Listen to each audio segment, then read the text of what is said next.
चरणारविन्दम् अस्ति स्वस्तरुणे कराग्रविगलत्कल्पप्रसूनाप्लुतम् वस्तु प्रस्तुतवेणुनादलहरी निर्वाण निर्व्याकुलम् स्रस्त स्रस्तनिबद्धने विविलसद् गोपीसहस्राव्रतम् हस्तन्यस्तनतापवर्गमखिलोदारं किशोराकृति कृष्णत्वदीयपदपङ्कजपञ्जरान्ते अद्यैव मे विशतु मानसराजहंस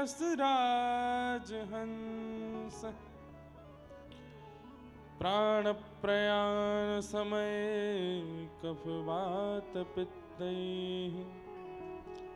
कंठावरोधन विधो स्मरणं कुतस्ते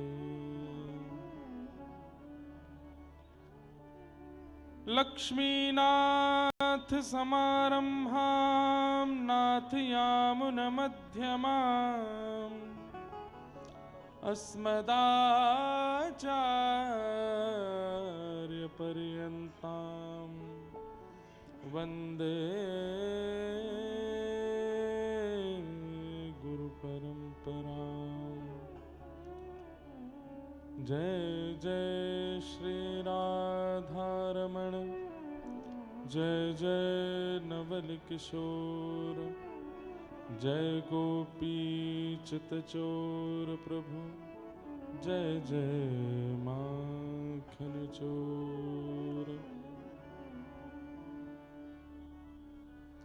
मनोजवं मारुततुल्यवेगं जितेन्द्रियं बुद्धिमतां वरिष्ठं वातात्मजं वानरयूथमुख्यं श्रीरामदूतं शरणं प्रपद्ये। मंगलमूर्ति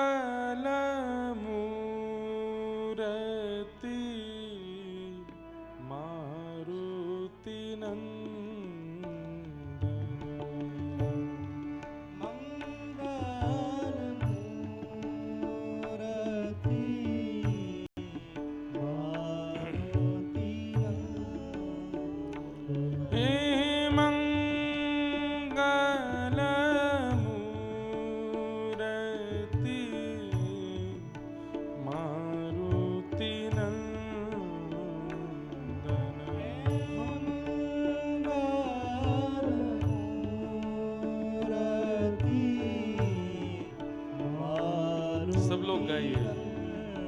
आज मंगलवार भी है और हम आप सब लोग फाल्गुन अमावस्या भी है। पावन नैमिषारण्य तीर्थ में आज हजारों लाखों वैष्णव अपने पितरों के लिए, अपने जीवन के पुण्यों की प्राप्ति के लिए स्नान करने के लिए आते हैं। हम आप सब लोग श्री हनुमानगढ़ी के हनुमान जी महाराज की पावन सन्निधि में बैठे कथा श्रवण कर रहे हैं। बड़े प्रेम और भाव से उनको वंदन करते हुए गाइए। मंगलमूर्ति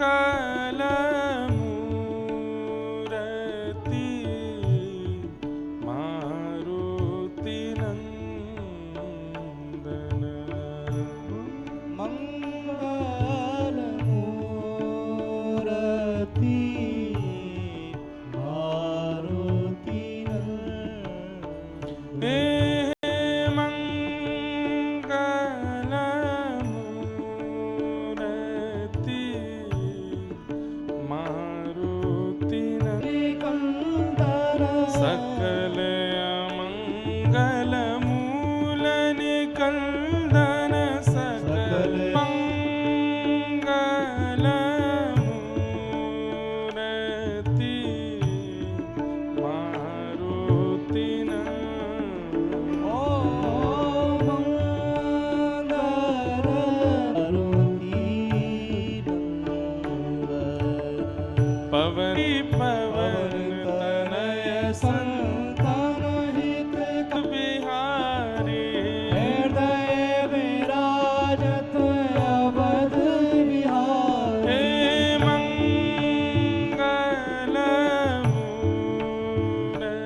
सब काहू चरण बंद सब काहू चरण बंद बिनवऊ सब काहू चरण बंद बिनवऊ सब काहू देह राम पद नेह निवाहु राम पद नेह निवाहु देह राम पद नेह निवाहु राम पद नेह निवाहु हे मंगल मूरति मारुति नंदन।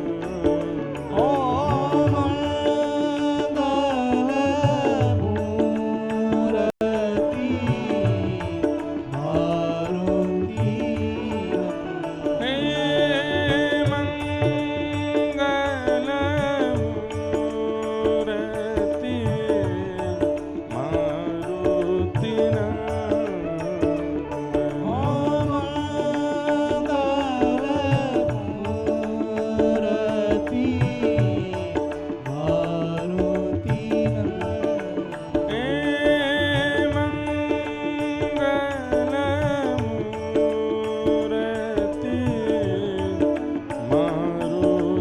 नंदन।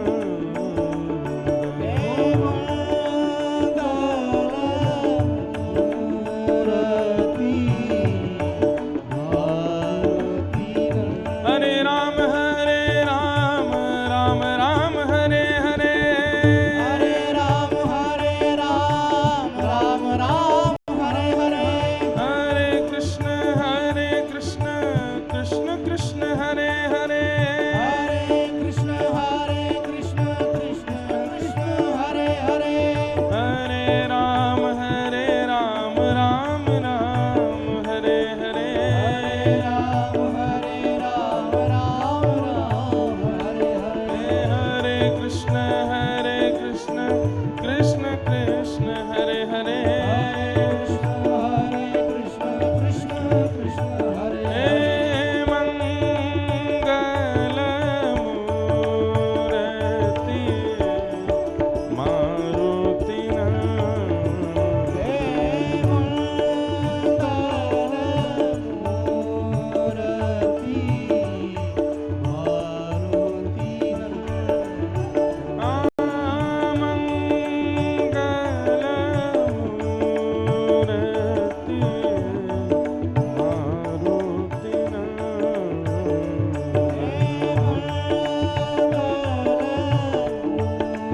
राजा रामचंद्र भगवान की अनंत बलवंत श्री हनुमान जी महाराज की जय जय श्री सीताराम जय जय श्री राम जय जय श्री राम नमः पार्वती पते हर हर महादेव।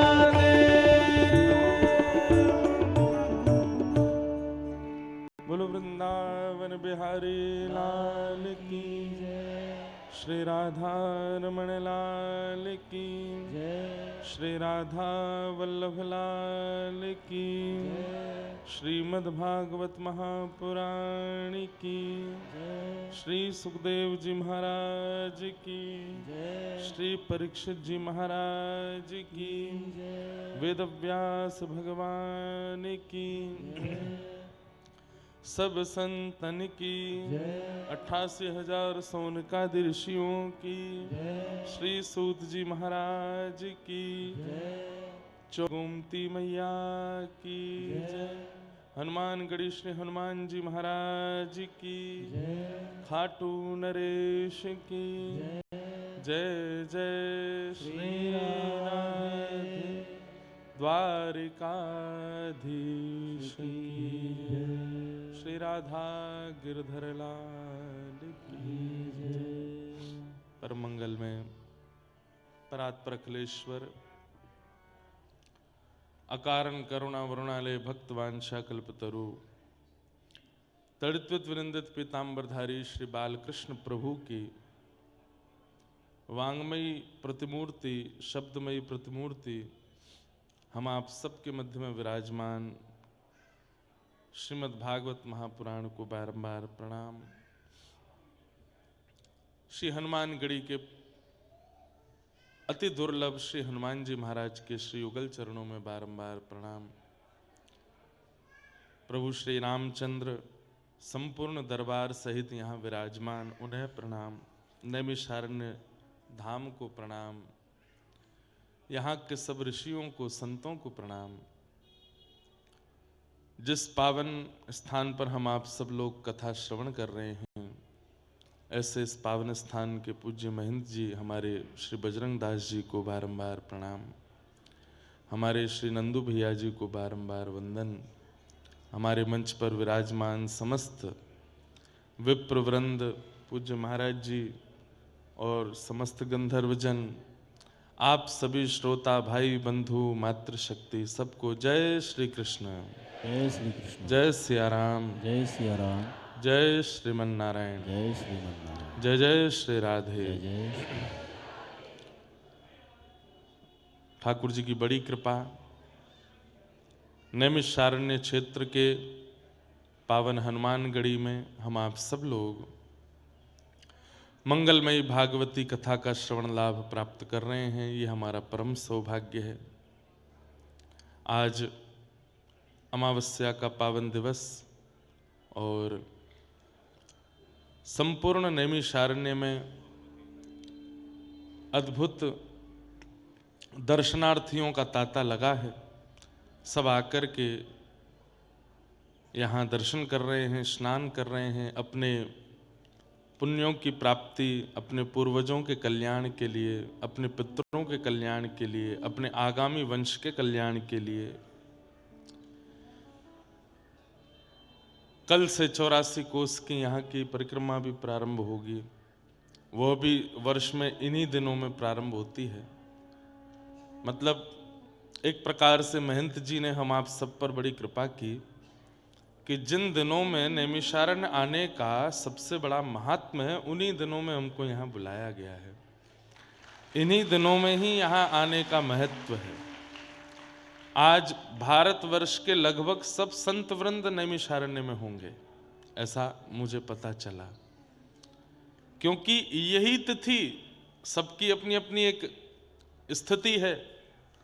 वृंदावन कार्तिक मास, जन्माष्टमी, होली, इन तिथियों में बहुत सुंदर लगता है। रामनवमी, दीपावली, ये अयोध्या के लिए बहुत सुंदर होती हैं। देव दिवाली, काशी, वाराणसी, देव दिवाली के दिनों में बहुत अद्भुत होता है। उसमें जाने का महात्म भी है।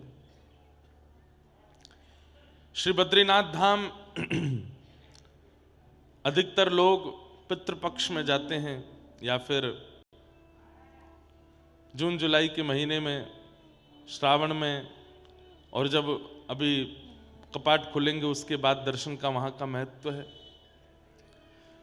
सब स्थानों पर जाने की अपनी अपनी एक महिमा है और उस महिमा का वर्णन शास्त्रों में किया गया है। उन्हीं दिनों में जाने का लाभ ज्यादा है। वैसे तो नित्य जाना चाहिए, लेकिन नैमिषारण्य आने का जो शास्त्रों में प्रमाण दिया गया कि किन दिनों में जरूर जाना चाहिए, बाकी दिन तो जाना ही चाहिए पर इन दिनों में जरूर जाना चाहिए, उसमें ये फाल्गुनी मास की अमावस्या जो आज है, आज के दिन नैमिषारण्य आने का एक विशेष महत्व है।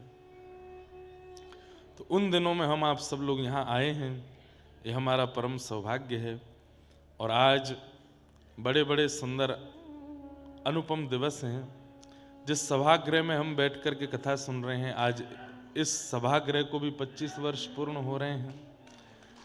और हमारे पूज्य महंत जी और उनकी अर्धांगिनी, आज उनके भी 25 वर्ष पूर्ण हो रहे हैं विवाह के। सब अनुपम दिवस एक साथ एक ही तिथि पर प्रकट हुए हैं, ये हमारा परम सौभाग्य है। विशेष दिनों में विशेष स्थान पर उपस्थित होना ये भी भगवत कृपा है। पूज्य पिताजी महाराज नंदू भैया जी और आप सब लोग 25 वर्ष पहले यहाँ पर उपस्थित हुए थे। तब इस सभागृह को, यहाँ अनेक कथाएं हो चुकी हैं। यहाँ पर नैमिषारण्य क्षेत्र में ज़्यादा भीड़ भाड़ नहीं होती। पूरे नैमिषारण्य क्षेत्र की भी आबादी 5-10 हजार होगी, 5-7 हजार, बस 5-7 हजार। तो पूरे नैमिषारण्य क्षेत्र की आबादी, जितनी सामान्य कथाओं में भीड़ हो जाती है उतने तो यहाँ लोग रहते हैं। लेकिन उसके बाद भी इस सभागृह में आज इतने सारे वैष्णव उपस्थित हैं। सबको हम बारंबार प्रणाम करते हैं, सबको बारंबार वंदन करते हैं। परम आनंद हो रहा है, परम उत्साह है। कल कथा के बाद हम थोड़ा नैमिषारण्य घूमने गए और देख करके कुछ अनुभूति करने का प्रयास कर रहे थे। तो यहाँ की गलियों में जाकर के, वृक्षों को देख करके, नदी का दर्शन करके और नैमिषारण्य संपूर्ण क्षेत्र को देख करके ऐसा लगता है कि यहाँ पर 17 पुराणों की कथा हुई थी। और यहाँ इतनी कथाएं हुई हैं कि सबसे बड़ी कथा की भूमि ही नैमिषारण्य है।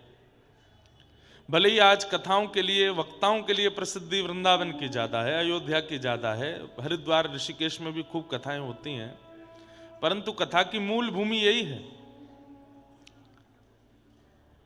तो ऐसा लगता है कि कथा सुन सुन करके जिस प्रकार व्यक्ति में विरक्ति आ जाती है, वैसे ही नैमिषारण्य धाम में विरक्ति आ गई है। यहाँ की गलियों को जब आप देखेंगे, यहाँ के चौराहों को जब आप देखोगे, सब बिल्कुल शांत हैं, सब बिल्कुल धीर गंभीर हैं। आप यहाँ के वृक्षों को देखेंगे तो बहुत समय तक उनको देख सकते हैं। ऐसा लगता है कि वो भी कोई तपस्वी तपस्या कर रहे हैं। कथा सुनने के बाद श्रोता की जो स्थिति हो जाती है, वो स्थिति यहाँ पूरे नगर की हो गई है। इससे ये पता चलता है कि यहाँ मानव कथा नहीं सुन रहा है, यहाँ मानव पुण्य नहीं कर रहा है, यहाँ पर सब कुछ ये धाम कर रहा है, ये तीर्थ कर रहा है। इसलिए इस धाम तीर्थ को ही प्रणाम कर लिया जाए तो उसकी कृपा से हमारे पास कुछ प्राप्त हो जाए, हमारे जीवन में थोड़ी ठहराव आ जाए। नहीं तो आज भारत के लगभग समस्त तीर्थ, सबका विकास तो होना चाहिए, पर विकास में विनाश भी हो जाता है। किस चीज का? उसकी पुरातन स्थिति का विनाश होता है, उसके मूल रूप का विनाश हो जाता है। पर नैमिषारण्य आज भी अपने मूल रूप में व्यवस्थित है। नैमिषारण्य आज भी अपने पुरातन स्थिति में व्यवस्थित। हाँ, थोड़ी बहुत तो व्यवस्थाएं बढ़िया होनी चाहिए, पर जो उसका पुरातन रूप है ये कभी ना जावे, और ये जाएगा भी नहीं, क्योंकि यहाँ की कथा ये धाम ही सुनता है, इसलिए विरक्ति को प्राप्त हो गया है ये धाम। तो ऐसा अद्भुत ये स्थान है। आज अमावस्या का पावन दिवस। बंधुओं, इन पावन तिथियों पर नदी स्नान का, तीर्थ यात्रा का जो महत्व हमारे शास्त्रों में बताया जाता है, वो किस लिए बताया जाता है?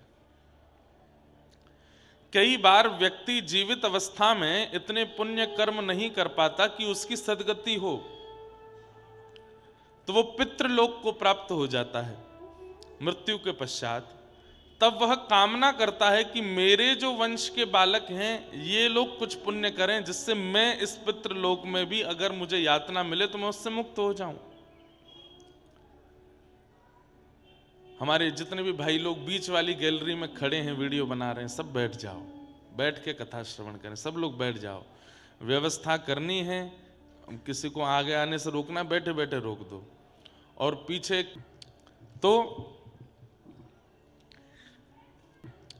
तो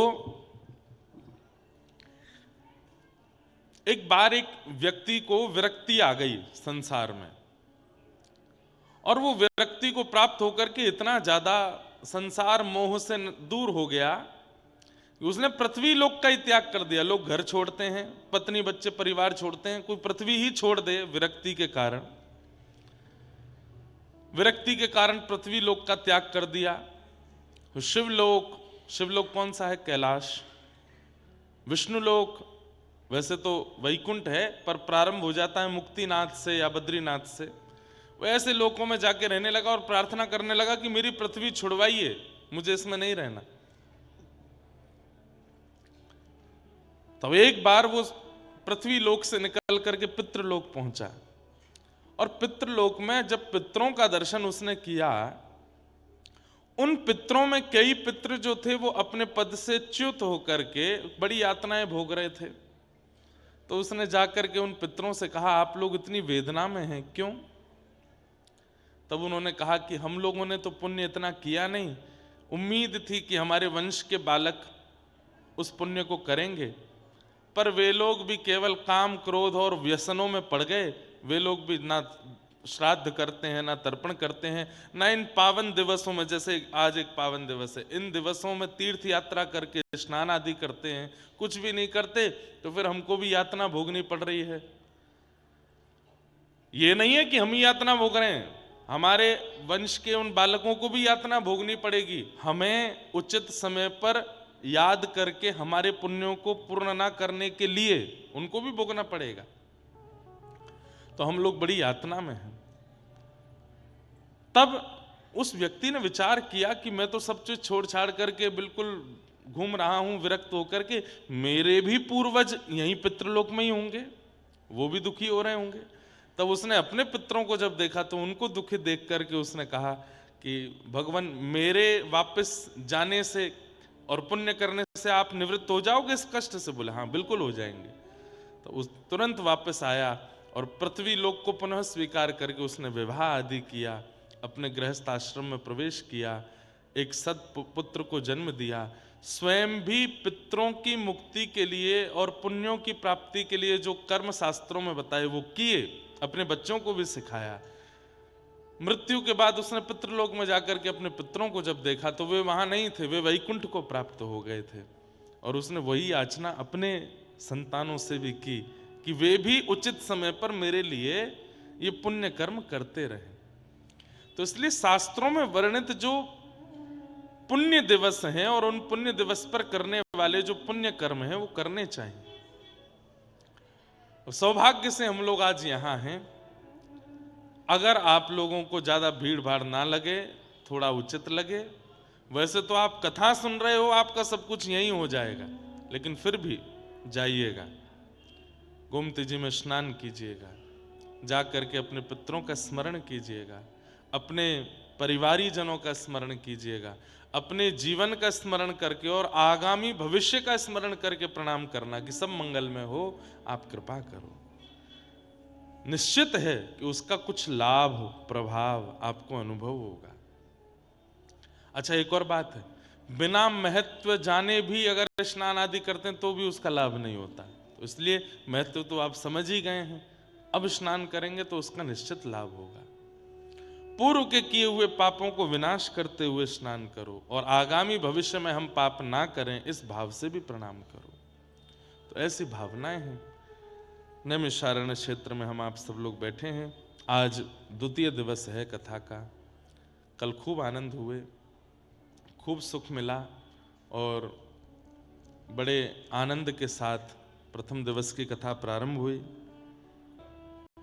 जो इन समस्त लौकिक धर्मों से जिनमें हम पड़े हैं, इनसे जो इतर हैं, चार्थे स्वविज्ञ स्वराट, जो अविज्ञ हैं, अनविज्ञ नहीं हैं, संसार के अर्थों को जो भली भांति जानते हैं, सब पता है उन्हें। तुम जानत सब अंतर्यामी, ठाकुर जी को सब पता है। इसीलिए मैं निवेदन किया करता हूं कथाओं में, उसे बताइए जिसे नहीं पता है। ठाकुर जी सब जानते हैं, हमारे आपके सबके जीवन के एक एक भाव। हम ही लोग कहते हैं कि चींटी के पग नूपुर बांधे तो भी साहिब सुनता है। तो फिर इस बात को हम मानते क्यों नहीं है कि उन्हें सब पता है? तो फिर बताने की आवश्यकता क्यों? कई लोग मंदिर दर्शन करने जाते हैं, बहुत भीड़ होती है, तो वो ठाकुर जी को नहीं देख रहे होते, वो केवल अपनी संशय बता रहे होते हैं ठाकुर जी को। वो वाला काम करवा देना, माता जी बहुत बीमार रहती हैं, उनको ठीक कर देना, बच्चे ऐसे नहीं मानते हैं, उनको कर देना। और वहाँ गार्ड पकड़ के खींचते, चलो चलो चलो चलो, एक बात और रह गई है, बढ़िया सी कन्या से मेरा ब्याह करा देना। क्यों बताना है ठाकुर जी को? ठाकुर जी सब जानते हैं। भैया, बालक सबसे सुंदर अवस्था उसकी कौन सी होती है? जब तक वो अपनी इच्छा मां से नहीं कहता, मां जैसा करे उसमें स्वीकार, तब तक वो बालक सबसे सुंदर लगता है। छोटे से बालक को देखो, शुद्धोषि मुक्तोषि निरंजनोषि संसार मायाम परिवर्जितोषि, उस बालक में से कभी दुर्गंध भी नहीं आती। वो बालक इतना कोमल होता है, उसकी त्वचा का स्पर्श करो, उसके गालों का स्पर्श करो, उसकी बातें सुनो, उसके स्वभाव को देखो, उसकी निद्रा अवस्था देखो, उसकी ऊधम देखो, चलना फिरना देखो, सब आकर्षक होता है। क्यों? क्योंकि वो शुद्ध है, मुक्त है, निरंजन है, और सबसे बड़ी बात अपनी इच्छाओं से परे है। वो अपनी मातृ इच्छा में रहता है, वो किसी के पराधीन है, अपने ऊपर अधीन नहीं होता। लेकिन वही बालक जब स्वयं इच्छा प्रकट करने लग जाता है, मुझे तो ये खाना है, मुझे तो ये पहनना है, मुझे तो वहां जाना है, मुझे तो उससे मिलना है, मुझे तो ऐसे रहना है, जैसे जैसे ये उसकी इच्छाएं प्रकट होती चली जाती हैं, बालक फिर कोमल रूप से निष्ठुर होता चला जाता। फिर उसके अंदर विकार आने शुरू हो जाते हैं, काम, क्रोध, लोभ, मोह, ईर्ष्या, द्वेष, अभिनिवेश, अहंता, ममता, चिंता, सब उसके अंदर आ जाती है। कब से? जब से वह स्वयं की इच्छा प्रकट करता है। भैया, छोटे बालक रहिए ठाकुर जी के लिए। आपको सब पता है मुझे क्या चाहिए, मेरे लिए क्या जरूरी है, मेरे लिए क्या उपयुक्त है, नाथ वो मुझे दीजिएगा, जिससे मेरा हित हो नाथ वो कीजिएगा। गोस्वामी तुलसीदास जी महाराज की विनय पत्रिका में एक बहुत सुंदर पंक्ति है। मैंने बहुत समय से गाया नहीं उस पंक्ति को, पर बहुत सुंदर भाव है। भैरवी लो।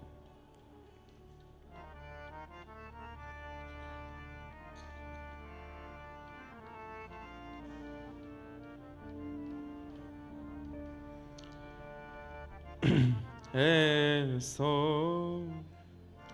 कोदार जग माही, ऐसो कोदार जग माही, ऐसो कोदार जग माही, ऐसो कोदार। भैया ये हॉल है, नेक थोड़ा कम कर दो, बहुत गूंज रही है आवाज। कोदार जग माही, ऐसो कोदार जग माही। ठाकुर जी से ज्यादा उदार कौन होगा? बिन सेवा जो द्रवे दीन पर, बिन सेवा जो द्रवे दीन पर, राम सरिस को नाही,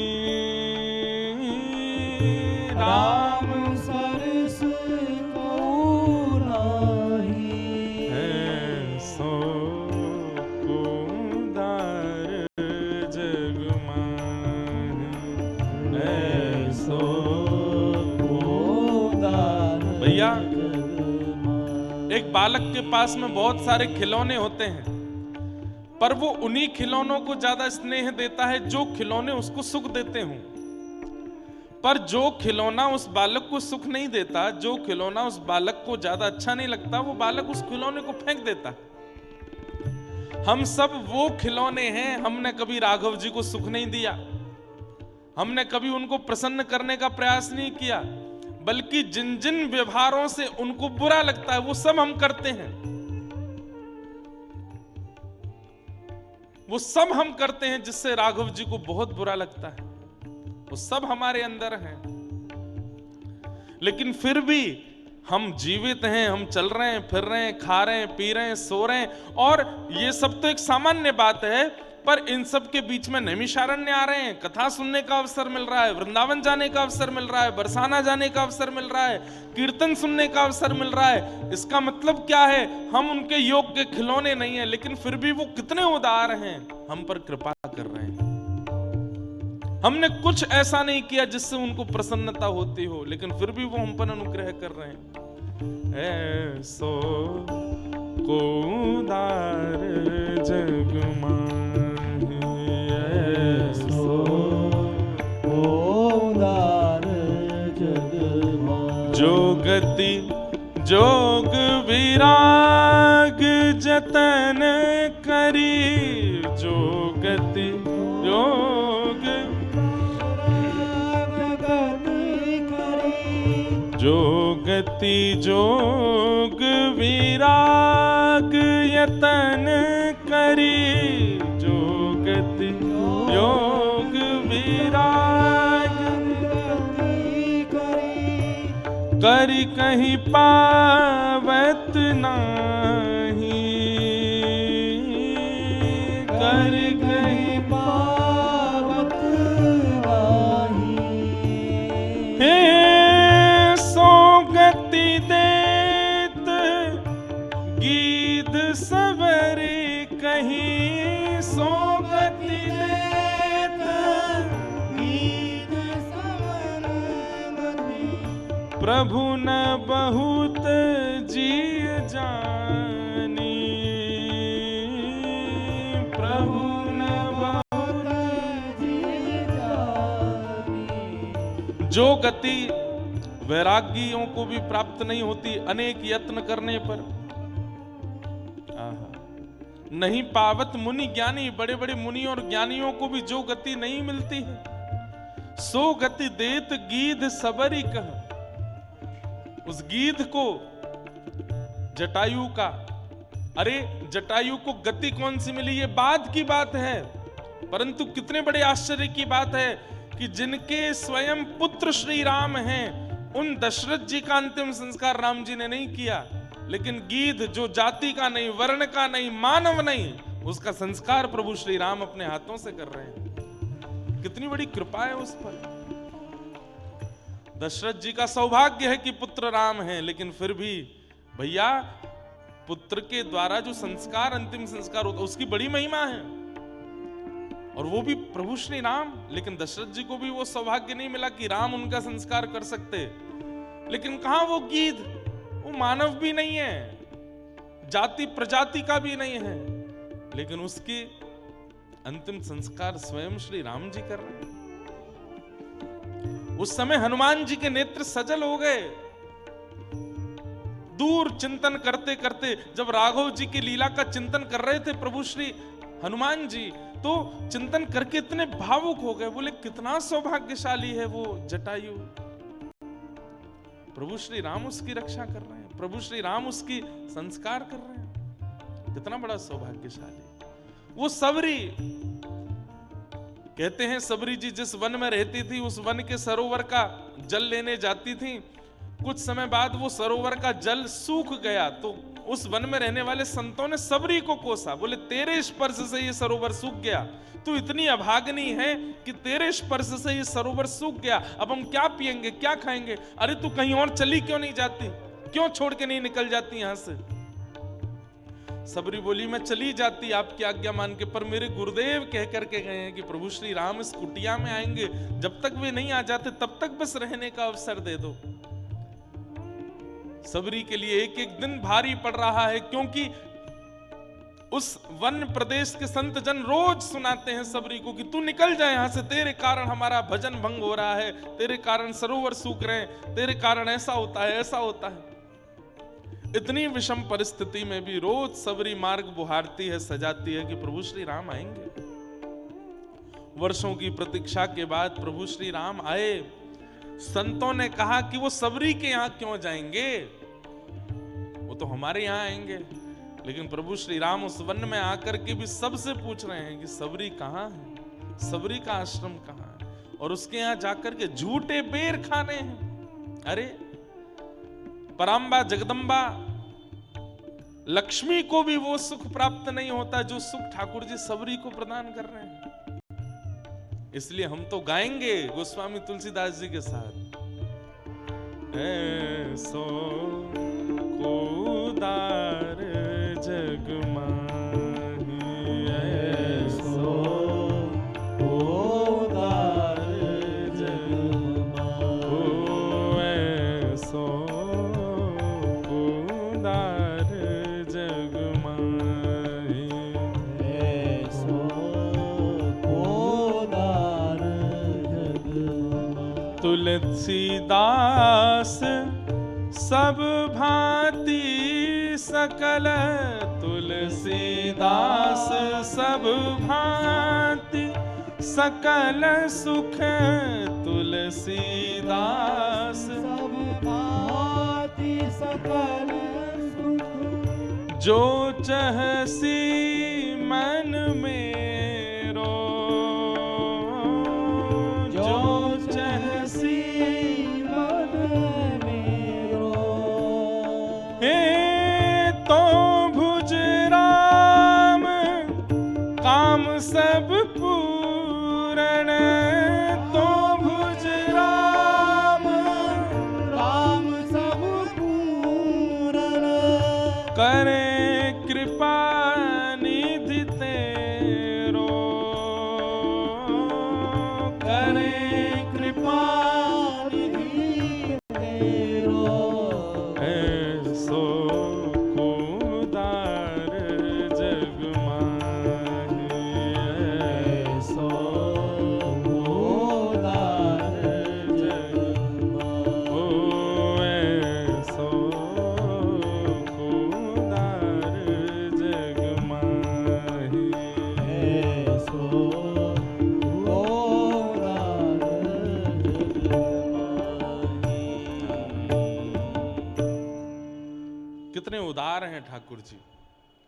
परंतु उस उदारता में, उदारता का मतलब क्या होता है, वो सब जानते हैं और सब जानकर के वो देते हैं जो हमारी उम्मीद से भी परे है, जो हमारे कर्म से भी प्राप्त नहीं होने वाला, पुण्यों से भी प्राप्त नहीं होने वाला, जो हमारे अधिकार में है ही नहीं, वह भी हमें जो दे दे उसको उदार कहते हैं। पर हम लोग ठाकुर जी की उदारता पे प्रश्न चिन्ह उठा देते हैं। कैसे? उन्हें जाकर के बता करके, हमें तो ये चाहिए, हमें तो ऐसा चाहिए, हमें तो वैसा चाहिए। ठाकुर जी कहते हैं हमको उदार कहते हैं सब लोग, लेकिन तुम चाहते हो कि तुम्हें यही मिले तो ठीक है, ये ले जाओ। और फिर पछताते हैं हम बाद में। जिस वस्तु को हमने ठाकुर जी से बड़ी याचनाएं मिन्नतें करके मांगा, याद रखिएगा, लिख लीजिएगा कहीं पर, अनेक व्रत अनुष्ठान करके, खूब भाग दौड़ करके, हाथों पर कपूर जला जला करके, नंगे पांव चल चल करके, पैरों में छाले कर करके हमने देवताओं से या भगवान से जिस किसी भी संसारी वस्तु की याचना की है, वो वस्तु मिल तो जाएगी पर वो बहुत सुख नहीं दे पाएगी आपको, क्योंकि वो आपने अपनी इच्छा से प्राप्त की है। ठाकुर जी के भरोसे रहो, आप जो देना चाहो नाथ दे दो, हमें सब स्वीकार है। आप चाहो तो योग्य पत्नी दीजिए, आप चाहो तो योग्य पत्नी मत दीजिए। तुकाराम जी का नाम सुना है? बहुत ध्यान से सुनना। श्री तुकाराम जी महाराज, उनकी पत्नी जो थी वो अनुकूल नहीं थी,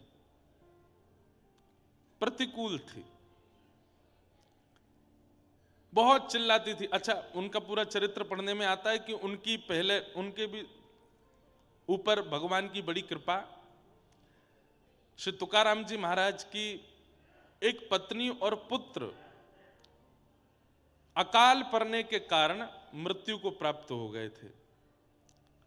तब तुकाराम जी की एक और कन्या के साथ में फिर दूसरा विवाह हुआ, और जब दूसरा विवाह जिस कन्या से हुआ वो बड़ी तेज थी, वो उनको भजन करने में विक्षेप डालना, उसको सत्संग भजन सेवा इन सब में रुचि नहीं थी बिल्कुल भी।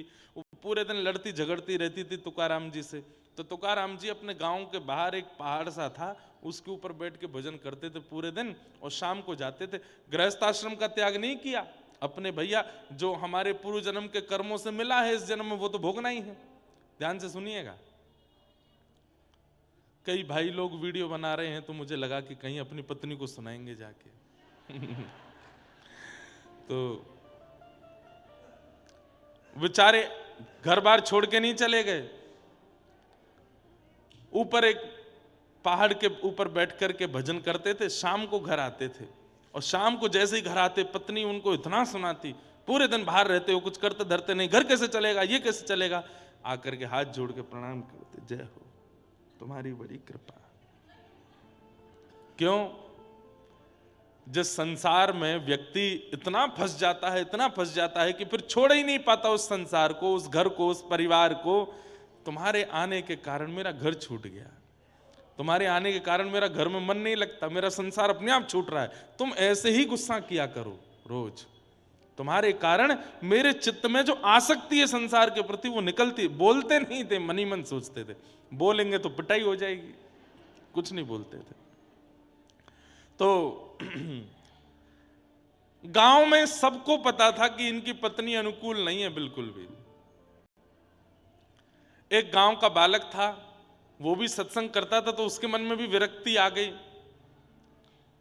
उसने अपने घर वालों से कह दिया मैं ब्याह नहीं करूंगा, बिल्कुल 1 से लाख तक नहीं करूंगा। घर वालों ने कहा करना तो पड़ेगा। तो फिर उसने कह दिया एक शर्त पे। बोले क्या? तुकाराम जी से बुलवा दो, अगर ये कह देंगे कि ब्याह कर लो तो मैं कर लूंगा। उसे लगा कि भाई दूध का जला छाछ भी फूंक फूंक के पीता है, तुकाराम जी खुद इतना सह रहे हैं, वो दूसरे को क्यों सहने के लिए डालेंगे, वो तो मना ही कर देंगे कि नहीं इसका ब्याह मत करो। सब परिवार के लोग तुकाराम जी के पास उसको लेकर के गए। तुकाराम जी से जाके कहा भैया देखिए ये हमारे घर का बालक है, सत्संग आदि करके इतनी विरक्ति आ गई, मना कर रहा है मैं ब्याह नहीं करूंगा। हमने बहुत कहा तो बोला तुकाराम जी बोल देंगे तो कर लूंगा, आप बोल दीजिए। तुकाराम जी बोले जितना जल्दी हो सके कर दो, और हम तो कह रहे हैं आज ही कर दो। घर वाले तो नाचने लगे, बोले अब तू बेटा फंस गया, अब तो देख दिए इन्होंने भी कह दिया। घर वाले तो वहां से चले गए व्यवस्था करने। वो एकांत में जब रह गया तो रोते रोते बोला नाथ, जब आप स्वयं इतना सह रहे हैं, आपका खुद का वैवाहिक जीवन इतना बड़ा जो है खतरनाक रूप ले चुका है, आपको मना करना चाहिए था, ये तो बहुत बड़ा अपराध किया आपने। जब आप जानते हैं कि ये सब कुछ होना निश्चित है मेरे साथ भी, तब आपने क्यों कह दिया मेरे घर वालों से कि ब्याह कर लो? कहीं मेरी पत्नी आपकी पत्नी की तरह आ गई तो? तुकाराम जी ने इतना सुंदर उत्तर दिया।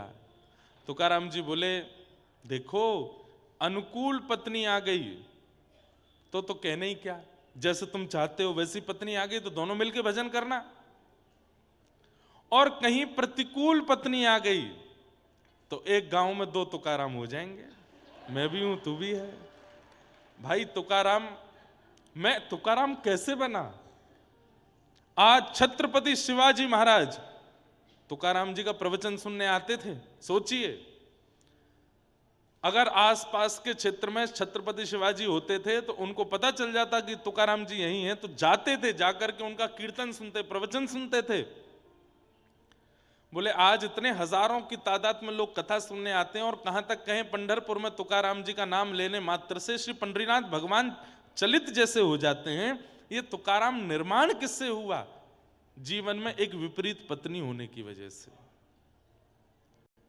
भैया देखो ऐसा आवश्यक नहीं है कि हमारे जीवन में केवल अनुकूलता रहेगी तो ही सब कुछ अच्छा रहेगा ना। प्रतिकूलता बहुत कुछ सिखाती है, अनुकूलता सिखाती नहीं है। अनुकूलता आपको सुख देती है, लेकिन आपका निर्माण तो प्रतिकूल अवस्था ही करती है। इसलिए प्रतिकूलताओं का सम्मान किया कीजिए। प्रतिकूलताओं को आ जाएं जीवन में तो थोड़ा धैर्य धारण कीजिए, वो कुछ सिखाने के लिए आई है, आपको अच्छा मानव बनाने के लिए आई है। लेकिन हम चाहते हैं कि प्रतिकूलता जीवन में ना आवे, और उसी के लिए मंदिरों में मैं जाकर के देखता हूं हनुमान जी के आगे इतने नारियल बंधे होते हैं, इतने सारे कपड़े बंधे होते हैं, इतने सारे धागे बंधे होते हैं। उन सब के पीछे क्या है? व्यक्ति ने प्रतिकूलताओं से भागने के लिए ही तो वो सब चीज बांध रखी है। नहीं, ठाकुर जी बड़े उदार हैं। एक बार बस जाकर के कह दो, अब नाथ मेरी कोई इच्छा ही नहीं है, जीवन में जो आएगा सब आपका प्रसाद है, आप जैसे चाहो मेरे जीवन को अब आप संभालिए। उस दिन के बाद अगले ही क्षण से आप देखना कितना आनंद लगेगा आपको। अरे महाराज चलते चलते मोच भी आ जाएगी ना, तो वाह राम जी अच्छा मोच दे रहे हो, शायद इस मोच से कुछ भला करना होगा इसलिए दे रहे हो। हर स्थिति आपको अच्छी लगने लगेगी, आनंद लगने लगेगी। भक्ति के पथ पर चलने वाले व्यक्ति को इस भाव का तो स्वीकारीकरण करना चाहिए। जीवन में जैसी जो स्थिति आ जाए सब ठाकुर जी की कृपा है। तो चार थे स्वविज्ञ स्वराट, वो अविज्ञ हैं, अनविज्ञ नहीं है, सब जानते हैं। आप बताइए मत जाकर के उनको सब पता है। आप तो बस जाके प्रणाम करो, नाथ सब जानते हैं आप। और ये भी मत कहो सब जानते हैं आप, बल्कि ठाकुर जी को प्रणाम करके यूं कहो, ठाकुर जी संसार में मुझसे ज्यादा सुखी कोई नहीं है, मैं बहुत प्रसन्न हूं। ठाकुर जी तुरंत समझ जाएंगे अबई अबई गिरता हुआ आया है, चोट लगी है, इतना सब कुछ सह करके आया, लेकिन मेरे आगे आके क्या कह रहा है, मैं बहुत प्रसन्न हूं। तो ठाकुर जी के अंदर और दया आ जाती है आपके लिए। ठाकुर जी फिर बिगड़ी हुई स्थितियों को संभाल देते हैं। बोले देखो इतना दुखी है फिर भी कह रहा है कि मैं बहुत प्रसन्न हूं। ये प्रेम का स्वभाव है कि प्रेमी के सामने जाकर के उसका प्रेमी,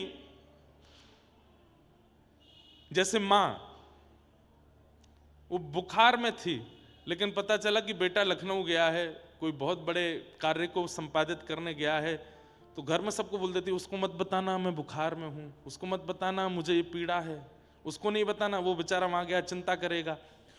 माँ बोल भी नहीं पा रही, लेकिन देखती है बेटे का फोन आया तो उठा, हाँ मैं ठीक हूं, हाँ बहुत बढ़िया, सब अच्छा आनंद में, ये खाया ये पिया ये सब किया। क्यों? क्योंकि उसका प्रेम ऐसा है, वो बताना नहीं चाहती अपने पुत्र को कि मैं कष्ट में हूं, मैं पीड़ा में हूं, वो चिंता करेगा। हमको ये बात तभी ठाकुर जी के लिए क्यों नहीं लगती कि हम अपना कष्ट बताएंगे तो उनको चिंता हो जाएगी। क्यों बता रहे हैं? नहीं बताना। नाथ हम बहुत प्रसन्न हैं, खूब आनंद में। अरे हम तो कहते हैं ठाकुर जी के आगे जाके 2-4 बार उछल लिया करो, थोड़ा नाच के दिखाया करो, देखो मुझसे ज्यादा प्रसन्न कोई नहीं है, मैं बहुत खुश हूं नाथ। ठाकुर जी आनंदित हो जाते हैं, ठाकुर जी के नेत्र सजल हो जाते हैं, देखो कितने कष्ट में हैं लेकिन नाच रहा है मेरे आगे। सूरदास जी नेत्र नहीं है, लेकिन हर दिन हंसते हुए जाते हैं और ठाकुर जी के आगे जाकर के बड़े नाच करके, नाथ मुझसे ज्यादा सुखी कोई नहीं संसार में, मुझसे ज्यादा प्रसन्न कोई नहीं संसार में। तो ठाकुर जी स्वयं तो कभी कभी नहीं बोलते थे, पर किसी के द्वारा अपने मन की बात ठाकुर जी सूरदास जी से बुलवाते, उत्तर देखूं क्या बोलेगा। तो किसी ने जाके बोल दिया, सूरदास जी तुम्हारे नेत्र नहीं, भगवान ने तुमको नेत्र नहीं दिए, फिर भी तुम ठाकुर जी के आगे आकर के कहते हो तुम बहुत प्रसन्न हो। अरे भैया कैसी बात कर रहे हो तुम, ठाकुर जी ने मुझे नेत्र ना देकर के बहुत बड़ी कृपा की है। बोले क्यों? बोले भैया अगर सामने गड्ढा आ जाए तो नेत्र वाले की जिम्मेवारी बन जाती कि गड्ढा देख के संभल के चले, पर मेरे तो नेत्र ही नहीं है, क्योंकि मेरी जिम्मेवारी मुझ पे नहीं ठाकुर जी ने ले रखी है कि तो मैं बचाऊंगा। आप अगर कोई अपराध करते हैं तो आप पर ठाकुर जी उंगली उठा सकते हैं, तेरे पास हाथ थे, पैर थे, आंख थी, बुद्धि थी, सब कुछ था, फिर भी तूने अपराध किया। अरे भाई कोई अपराध करने वाला व्यक्ति कह दे मुझ पर तो ये था ही नहीं, मेरे पास तो ये सामग्री नहीं थी इसलिए मुझसे हो गया, तब ठाकुर जी मान लेते हैं हाँ भाई तेरे पास तो था ही नहीं, तुझसे हो गया, तो उसको क्या कहें। उसकी जिम्मेवारी तो ठाकुर जी धारण करते हैं। तो वो अविज्ञ हैं, अनविज्ञ नहीं हैं। तेने ब्रह्म हृदय आदि कवि, आदि कवि ब्रह्मा आदियों को भी जो ज्ञान प्रदान करते हैं। मुह्यन्ति यत्सूरयः, बड़े बड़े देवताओं को भी जो अपनी वाणी पर, अपनी लीला पर, अपने रूप पर, कभी मोहिनी बन करके, कभी गिरिराज धारण करके, कभी रावण वध करके, जो अपनी लीला आदि पर भी बड़े बड़े देवताओं को, बड़े बड़े सूरों को भी जो मोहित कर लेते हैं। तेजो वारि मृदाम यथा विनिमयो, पृथ्वी जल अग्नि वायु आकाश जिनके अधीन है। यत्र सर्गो मृषा, जिनकी कृपा से ये मायावी संसार हमें बड़ा वास्तविक लगने लगता है। धामना स्वेन सदा निरस्त कुहकम सत्यम परम धीमहि।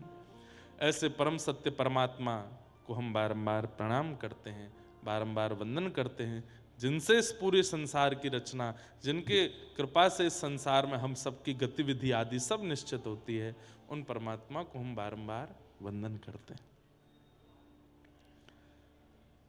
धर्म प्रोजित कैतवोत्र परमो निर्मत्सराणां सताम् वैद्यं वास्तवमत्र वस्तु शिवदं तापत्रयोन्मूलनम्। श्रीमद्भागवते महामुनिकृते किं वा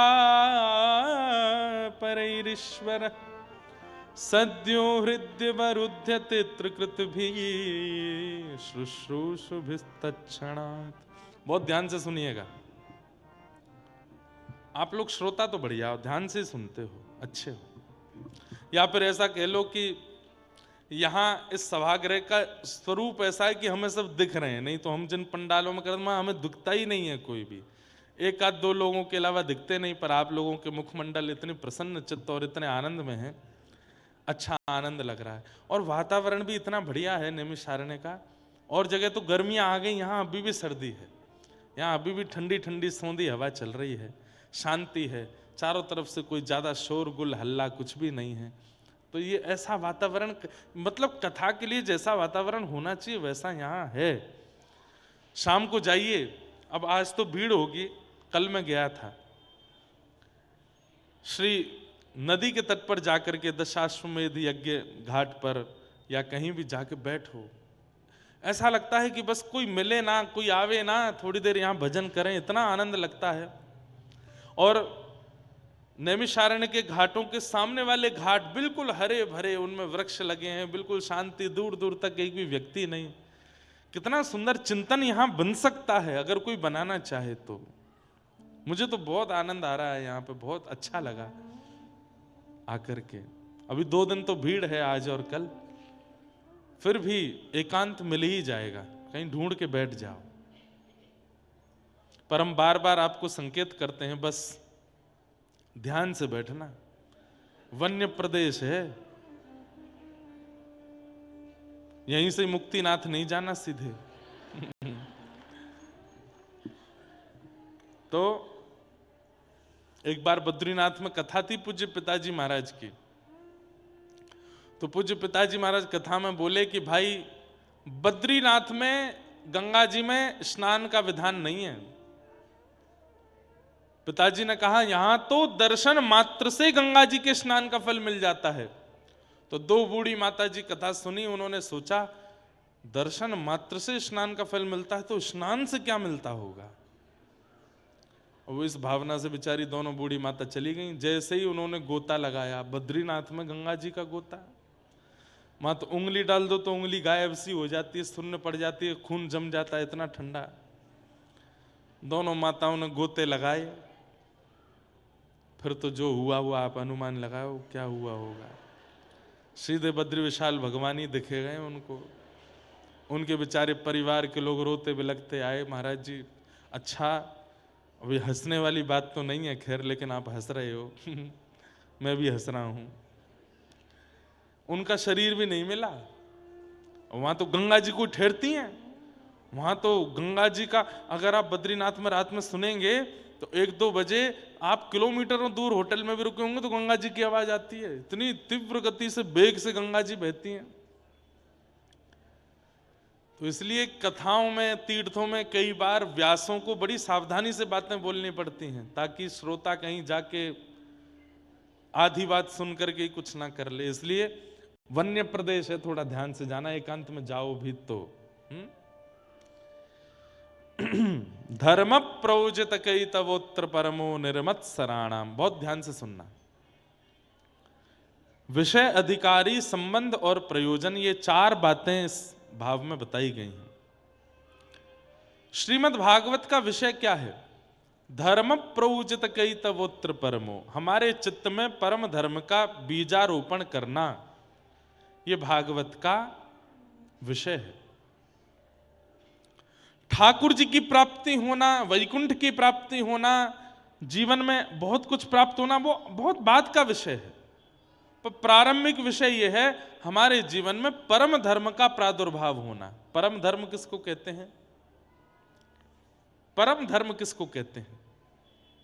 जहां व्यक्ति देह से उठ करके देह के अंदर विराजमान आत्मा की चिंता करने लग जाए और उसके निवारण का साधन करने लगे, उसको परम धर्म कहते हैं। अभी आपको देह की चिंता है, इसलिए आप देह से क्रियाएं करते हैं। परिक्रमा करना ये दैहिक कर्म है, कंठी माला गले में पहनना ये भी दैहिक कर्म है, तिलक स्वरूप धारण करना ये भी एक देह के निवारण की क्रिया है, दंडवत प्रणाम करना या दंडवती परिक्रमा करना ये सब देह की क्रियाएं हैं। आप इनसे देह को पवित्र करने का प्रयास करते हैं, पर जब देह शांत हो जाए और आत्मा गतिशील बनाने की क्रिया हम करने लगे, आत्मा की निवृत्ति की क्रिया हम करने लगे, उसको परम धर्म कहते हैं। अब जैसे कथा सुनना ये दैहिक कर्म नहीं है।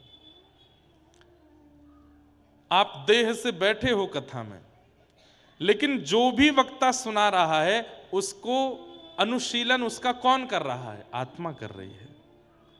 ये परम धर्म है।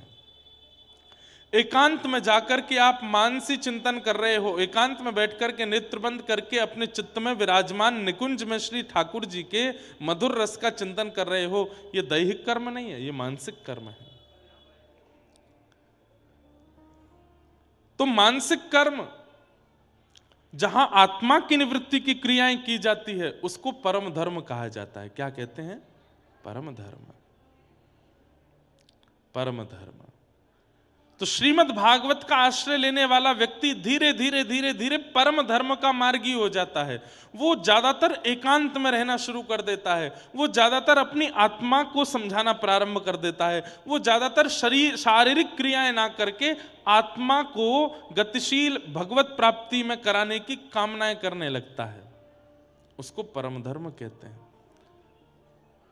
श्रीमद् भागवत के प्रथम स्कंद में ही परम धर्म की एक सुंदर विवेचना की गई है। क्या? सवै पुंसां परो धर्मो यतो भक्ति अदोक्षजे अहैतुक्य प्रतिहता ययात्मा संप्रसेदति। बहुत ध्यान से सुनना। सवै पुंसाम परो धर्मो, सभी प्राणी मात्र का परम धर्म क्या है? यतो भक्तिर अदोक्षजे, अदोक्षज भगवान श्री कृष्ण की प्रेम लक्षणा भक्ति करना। प्रेम लक्षणा भक्ति किसको कहते हैं? जो मीराबाई करती हैं। प्रेम लक्षणा भक्ति किसको कहते हैं? जो सूरदास करते हैं। प्रेम लक्षणा भक्ति किसको कहते हैं? जो महादेव करते हैं ठाकुर जी की। प्रेम लक्षणा भक्ति किसको कहते हैं? यथा ब्रज गोपिका नाम, जो ब्रज की गोपियां करती हैं। प्रेम लक्षणा भक्ति किसको कहते हैं? जो करमेती बाई, सक्कू बाई, जनाबाई करती हैं ठाकुर जी के लिए। समझ में आई बात? भगवान को भगवान मान करके आराधन करना यह धर्म है, पर भगवान को कोई अपना संबंधी मान करके उनकी आराधना करना यह परम धर्म है। ठाकुर जी के प्रति प्रेम भाव करके उनकी आराधना करना यह परम धर्म है। हमारे व्रज के एक महात्मा थे, बहुत ध्यान से सुनना, सब लोग इधर देखो, इधर देखो, बहुत ऊंची बात बताने जा रहे हैं। हमारे व्रज के एक महात्मा थे। कुछ ब्रजवासियों ने जाकर के उन महात्मा जी को प्रणाम किया। महात्मा जी बोले, कहो भैया कैसे आए? बोले, बाबा तुम तो एक बड़ी गूढ़ बात करनी है। ब्रजभाषा समझेंगे आप लोग? तो बाबा तुम तो एक बड़ी गूढ़ बात करनी है। बाबा बोले, बताओ भैया कहाँ गूढ़ बात है? बोले, यूं बताओ, जे प्रेम लक्षणा भक्ति कैसे प्राप्त होएगी, या के बारे में हमें बताओ। प्रेम लक्षणा भक्ति कैसे प्राप्त होएगी? तो महात्मा जी मुस्कुराए, नेत्र बंद करके बोले भैया जो प्रेम लक्षणा भक्ति कहा है? बोले, खुजली को रोग है। कहा है? ऊंची बात है, ध्यान से सुनना। कई बार संत जन महात्मा जन क्या बोल जाते हैं, हम उनकी बात की गंभीरता को पहचान नहीं पाते। बोले भैया जे प्रेम लक्षणा भक्ति जो है का है, जे खुजली को रोग है। तो सब ब्रजवासी जन बोलने लगे, बोले बाबा हम तुमसे बात पूछ भी आए हैं कछु, आप हमसे मजाक कर रहे हो। बाबा बोले मैं मजाक ना कर रहा हूं, मैं बहुत धैर्य चित्त से बोल रहा हूं और ये वास्तविकता में बोल रहा हूं। जो प्रेम लक्षणा भक्ति का है, बोले खुजली को रोग है।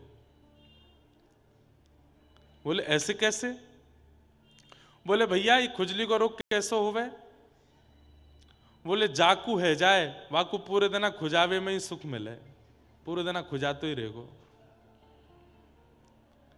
प्रेम लक्षणा भक्ति को मतलब कहा है? बोले पूरे दिन केवल और केवल और कुछ भाएगा ही नहीं।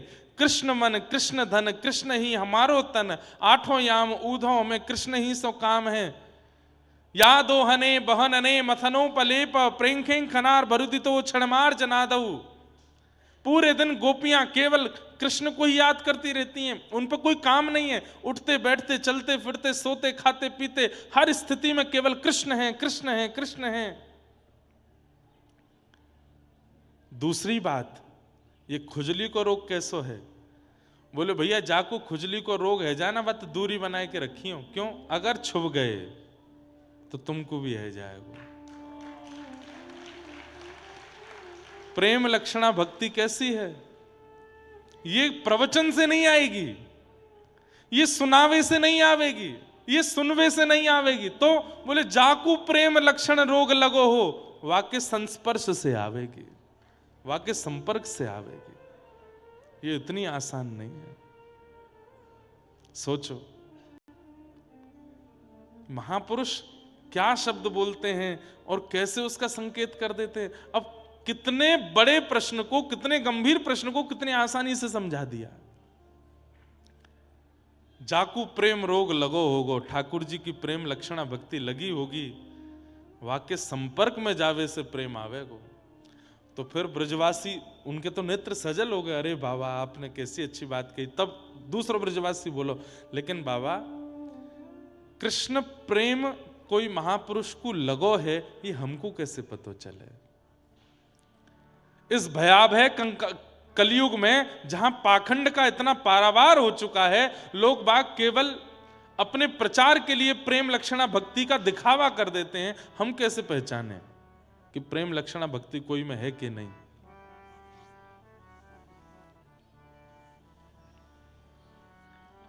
तब महाराज जी ने बताई, बोले देखो प्रेम लक्षणा भक्ति या तो अलग ही दिख जाएगी, और अगर फिर भी लगे कि भाई कहीं पाखंड तो नहीं है, तो श्रीमद् भागवत में वर्णित, भक्तमाल में वर्णित, रामचरित्र मानस में वर्णित जो प्रेम लक्षण भक्त उनके जो चरित्र हैं, उन चरित्रों का श्रवण करके और नेत्र बंद करके उन भक्तों का चिंतन करके उनके स्पर्श करने का प्रयास मन में करो। जैसे मीराबाई, अब भक्तिमती मीराबाई है, अब आजकल मीराबाई तो है नहीं, तो मीराबाई का चरित्र सुनो और चरित्र सुन के नेत्र बंद करके अपने हृदय में ही मीराबाई को प्रकट कर लो और प्रकट करके उनके चरण छूने का, उनके संस्पर्श में रहने का, उनके संपर्क में रहने का चिंतन करना प्रारंभ कर दो। तो भले ही प्रकट रूप में तुमको प्रेमी भक्त नहीं मिल रहे हो, पर अप्रकट भाव से जो पूर्व प्रेमी भक्त हैं, उनके कथा चरित्र सुन करके तुम उनका स्पर्श करके प्रेम लक्षणा भक्ति को प्राप्त कर सकते हो। समझ में आई बात? प्रकट रूप में नहीं मिल रहे हो तो अप्रकट रूप से जो पूर्व के प्रेम लक्षण भक्ति वाले भक्त हैं, उनका स्मरण करके उनका स्पर्श कर लो। अब मीराबाई है, निश्चित है अगर 3 दिन हमने मीरा चरित्र सुन लिया और हमने सुना दिया, तो ऐसा हो नहीं सकता कि इतने हजार लोगों में से कोई एक पर भी उस भक्ति का रंग ना चढ़े। हो जाएगा, चढ़ ही जाएगा। तो बड़ी कृपा है कि प्रकट रूप में ऐसे संत मिल जाएं, लेकिन नहीं मिले तो जो पूर्व के ऐसे संत हैं उनके चरित्र सुनना प्रारंभ करो। श्याम मन है चाकर राखो जो, हरि जी माने चाकर राखो जी। मीराबाई गाती है, चाकर रहसूं बाग लगासूं, नित उठ दर्शन पासूं। चाकर रहसूं बाग लगासूं, नित उठ दर्शन पासूं। वृंदावन री कुंज गलिन में, वृंदावन री कुंज गलिन में, हरि की लीला गासूं, हरि की लीला गासूं। श्याम माने चाकर राखो जो, श्याम माने चाकर राखो जी। एक बहुत अच्छा पद लगता है मुझे मीराबाई का, गा लो। हो मैं तो गोविंद रा गुण गासूं, राणा जी रूठे तो मने काय करसी। मैं तो गोविंद रा गुण गासूं, राणा जी रूठे तो मने अरे काय करसी। मैं तो नैमिषारण्य जाऊंगा, मैं तो वृंदावन जाऊंगा, मैं तो बरसाने जाऊंगा, मैं तो कथा सुनूंगा। अरे तुम्हारे पति को बढ़िया नहीं लगता, तुम्हारे बच्चों को अच्छा नहीं लगता, तुम्हारी पत्नी को अच्छा नहीं लगता, तुम्हारे रिश्तेदार नातेदार तुम्हारा मजाक उड़ाते हैं, बोले उड़ाने दो। अरे कृष्ण भक्त हूं इसलिए मजाक उड़ा रहे हैं, ये मेरा सौभाग्य है। कहीं खाने पीने वाला होता और फिर मेरा मजाक उड़ाया जाता तो फिर मेरे लिए तो बहुत बड़े दुर्भाग्य की बात होती। अरे कोई पी करके नालियों में पड़ा रहता है, उसका मजाक बने ये उसके लिए दुर्भाग्य है। हम तो कृष्ण रस पी पी करके वृंदावन में पड़े रहते हैं, फिर भी हमारा मजाक बने तो ये हमारे लिए सौभाग्य है। मैं तो गोविंद रा गुण गासूं, राणा जी रूठे तो मने काय करसी। मैं तो गोविंद रा गुण गासूं, राणा जी रूठे तो मने काय करसी। हे निरंद हाँ राम नाम रा जहाज चला स्या, राम नाम रा जहाज चला स्या, राम नाम रा जहाज चला स्या।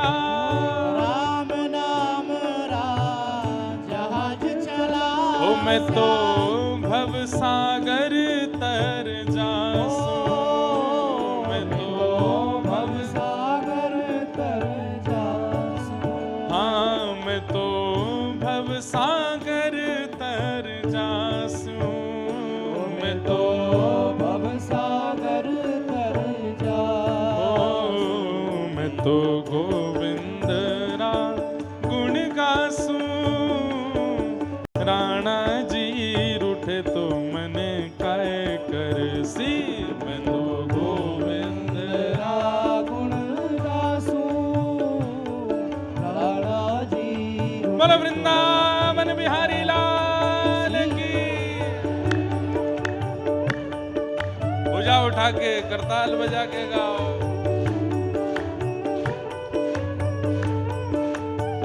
ताल में बजाओ, ताल में।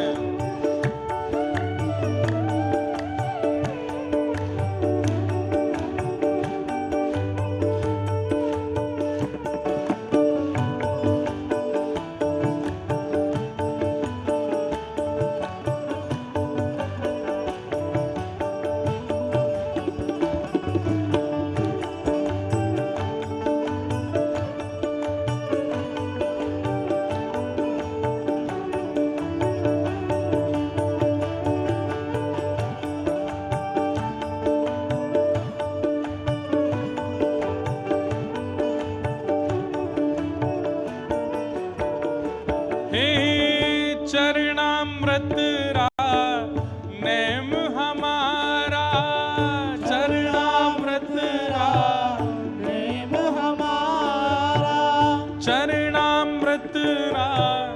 नेम हमारा, चरणामृत नेम हमारा। मैं तो नित उठ दर्शन पासूं, मैं तो नित उठ दर्शन पासूं। हाँ मैं तो नित उठ दर्शन पासूं, मैं तो नित उठ दर्शन पासूं। ओ हरि मंदिर मां नृत्य करास्या, हरि मंदिर मां नृत्य करास्या। मैं तो हरि मंदिर मां नृत्य करास्या, हरि मंदिर मां नृत्य करास्या। ओ मैं तो घूंघरिया घम कास्यूं, मैं तो घूंघरिया घम कासूं। हाँ मैं तो घूंघरिया घम कासूं, मैं तो घूंघरिया घम कासूं। ओ मैं तो गोविंद रा गुण गासूं, राणा जी रूठे तो मने काय करसी, मैं तो गोविंद रा गुण गासूं, राणा जी रूठे तो मने काय करीसी। मैं तो गोविंद रा गुण गासूं, राणा जी रूठे तो मने काय करसी, मैं तो गोविंद रा गुण गासूं, राणा जी रूठे तो मने काय करीसी। हे मीरा के प्रभु गिरधर नागर, मीरा के प्रभु गिरधर नागर। हे मीरा के प्रभु गिरधर नागर, मीरा के प्रभु गिरधर नागर। हे प्रभु गिरधर नागर, गिरधर नागर। हे प्रभु गिरधर नागर, गिरधर नागर। गिरधर नागर, गिरधर हे नागर। प्रभु गिरधर नागर, गिरधर नागर। हे प्रभु गिरधर नागर, गिरधर हे नागर। प्रभु गिरधर नागर, गिरधर नागर। मीरा के प्रभु गिरधर नागर, मीरा के प्रभु गिरधर नागर। ओ मैं तो निरख परख गुण गासूं, मैं तो निरख परख गुण गासूं। हाँ मैं तो निरख परख गुण गासूं, मैं तो निरख परख गुण गासूं। ओ मैं तो गोविंद रा गुण गासूं, राणा जी रूठे तो मने काय करसी, मैं तो गोविंद रा गुण गासूं, राणा जी रूठे तो मने काय करीसी। ओ मैं तो गोविंद रा गुण गासूं, राणा जी रूठे तो मने काय करसी, मैं तो गोविंद रा गुण गासूं, राणा जी रूठे तो मने काय करीसी। ओ राणा जी रूठे तो मने काय करसी, राणा जी रूठे तो मने काय ओ करीसी। राणा जी रूठे तो मने काय करसी, राणा जी रूठे तो मने काय करीसी। बोलो भक्त वत्सल भगवान की। अब साची साची बताना, ये हमने 2-4 मिनट मीराबाई का एक पद गाया, चित्त में प्रेम नहीं प्रकट हुआ है, हृदय में प्रेम नहीं आया, रोंगटे खड़े नहीं हुए, थिरकने का मन नहीं हुआ, हृदय आनंदित नहीं हुआ, हो गया ना। यही बात उन संत ने समझाई। बोले भैया अगर प्रेम लक्षणा भक्ति वाला कोई भक्त या संत मिल जाए तो उसके संस्पर्श में चले जाओ, उसके संस्पर्श में रहने लगो। लेकिन नहीं मिल रहा हो तो पूर्व के जो प्रेमी भक्त हैं उनके चरित्र सुनो, उनके पद गाओ, उनका चिंतन करो, उससे प्रेम लक्षणा भक्ति चित्त में आ जाएगी, निश्चित आ जाएगी। और ये प्रेम लक्षणा भक्ति का संचार हो कहां से रहा है? वहीं से तो हो रहा है। सूरदास जी के चरित्र गाओ, मीराबाई के पद गाओ, तुलसीदास जी के पद गाओ, इन्हीं की कृपा से ही प्रेम आने लग जाएगा चित्त में, और ढूंढने की आवश्यकता नहीं है। तो यही परम धर्म है। ठाकुर जी के प्रति श्रद्धा होना धर्म है, ठाकुर जी के प्रति विश्वास होना धर्म है, ठाकुर जी के प्रति आस्था होना धर्म है, ठाकुर जी के प्रति समर्पण होना धर्म है, पर ठाकुर जी के प्रति प्रेम होना ये परम धर्म है। प्रेम, और प्रेम कहते किसको है? सब जानते हैं प्रेम किसको कहते हैं। 24 घंटा में से 1.5 घंटा आप ठाकुर जी के लिए निकालते हो, वो धर्म है। पर 24 घंटा में से 1.5 घंटा केवल संसार को देते हो, बाकी सब ठाकुर जी को देते हो, ये प्रेम है। कई लोग कहते हैं महाराज जी संतों के चेहरे पे इतना नूर क्यों होता है? ये संत जन कौन सी क्रीम लगाते हैं अपने मुंह पे? ये संत जन, वैष्णव जन और भगवत प्रेम कराने वाले सब भक्त जन, इनके मुखमंडल में इतना आकर्षण क्यों होता है? हम आकर्षित क्यों होते चले जाते हैं? देखो एक बात सुनिए, किसी के मुखमंडल को देख करके अगर उसका चिंतन बन रहा है तो वो भक्त नहीं है, पर किसी के रूप मुखमंडल को देख करके ठाकुर जी का चिंतन बन रहा है तो समझो वो भक्त है। आपके चित्त में हमारे पूज्य श्री मलुक पीठ वाले महाराज जी को आप देखो, उनका रूप देख करके जब आप उनसे दूर चले जाओगे तो राम जी की याद आएगी, राघव जी की याद आएगी, गौ माता की याद आएगी। हमारे गोरीलाल कुंज वाले महाराज जी को देखो, उनको देख करके श्री कुंज बिहारी लाल स्मृति में आते हैं। हमारे पूज्य प्रेमानंद जी महाराज को देखो, उनको देख के राधा वल्लभ जी की याद आती है, वृंदावन का स्मरण होता है, रज का स्मरण होता है, यमुना जी का स्मरण होता है। हमारे वृंदावन के अनेक ऐसे संत महापुरुष हैं, उनको देख करके ठाकुर जी की याद आती है, वो भक्त हैं। मीराबाई बहुत सुंदर थी, पर मीराबाई के चरित्र में आता है कि इतने हजारों लोग मीराबाई को देखने के लिए आते थे। जब मीराबाई का ब्याह हो गया तो मीराबाई के महल, जिस महल में वो रहती थी, उस महल के नीचे संतों की भीड़ लगी रहती थी।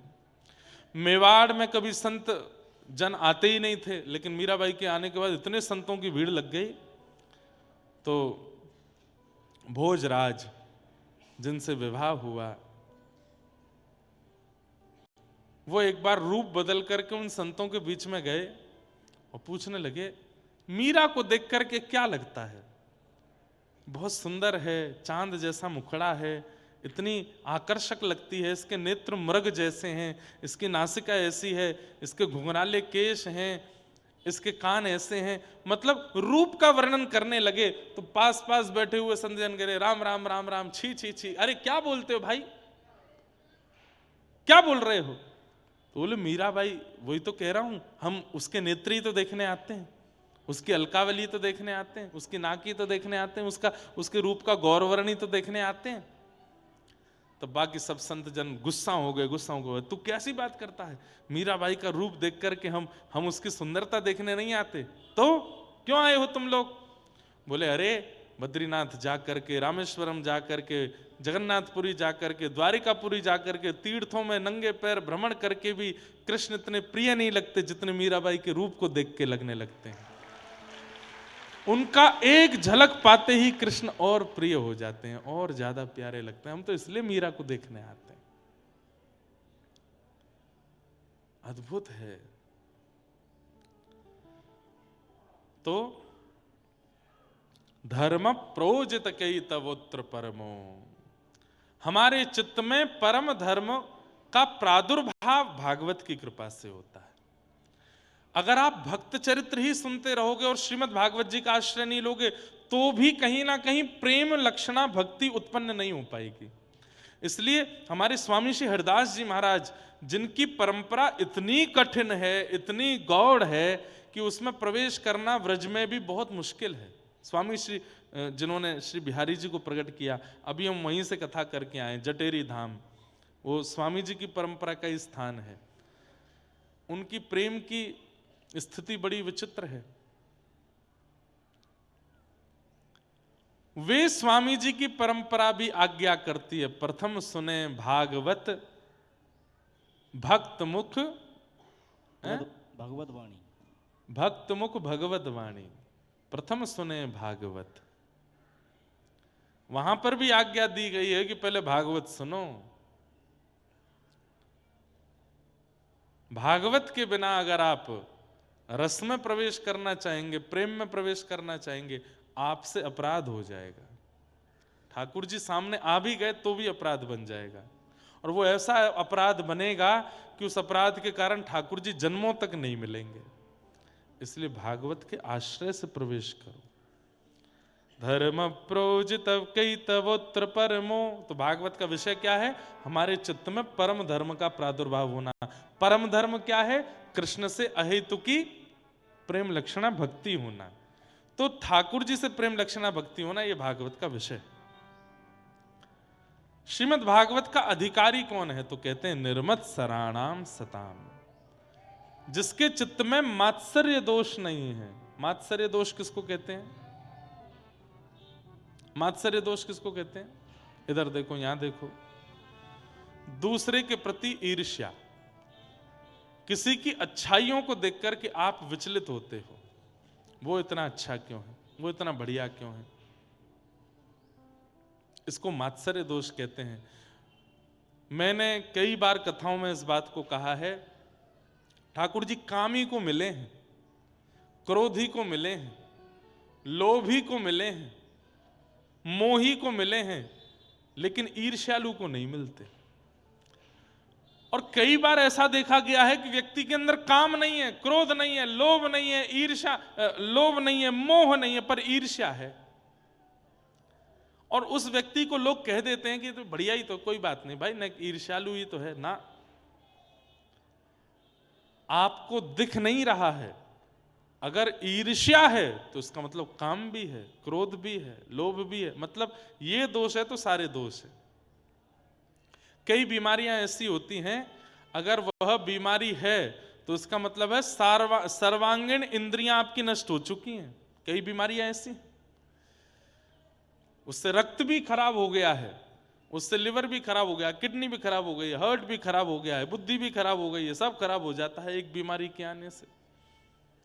ठीक वैसे ही ईर्ष्यालुता एक ऐसी बीमारी है, यदि आपके चित्त में है तो इसका मतलब आप बाकी के सारे दोषों को आमंत्रित कर रहे हो।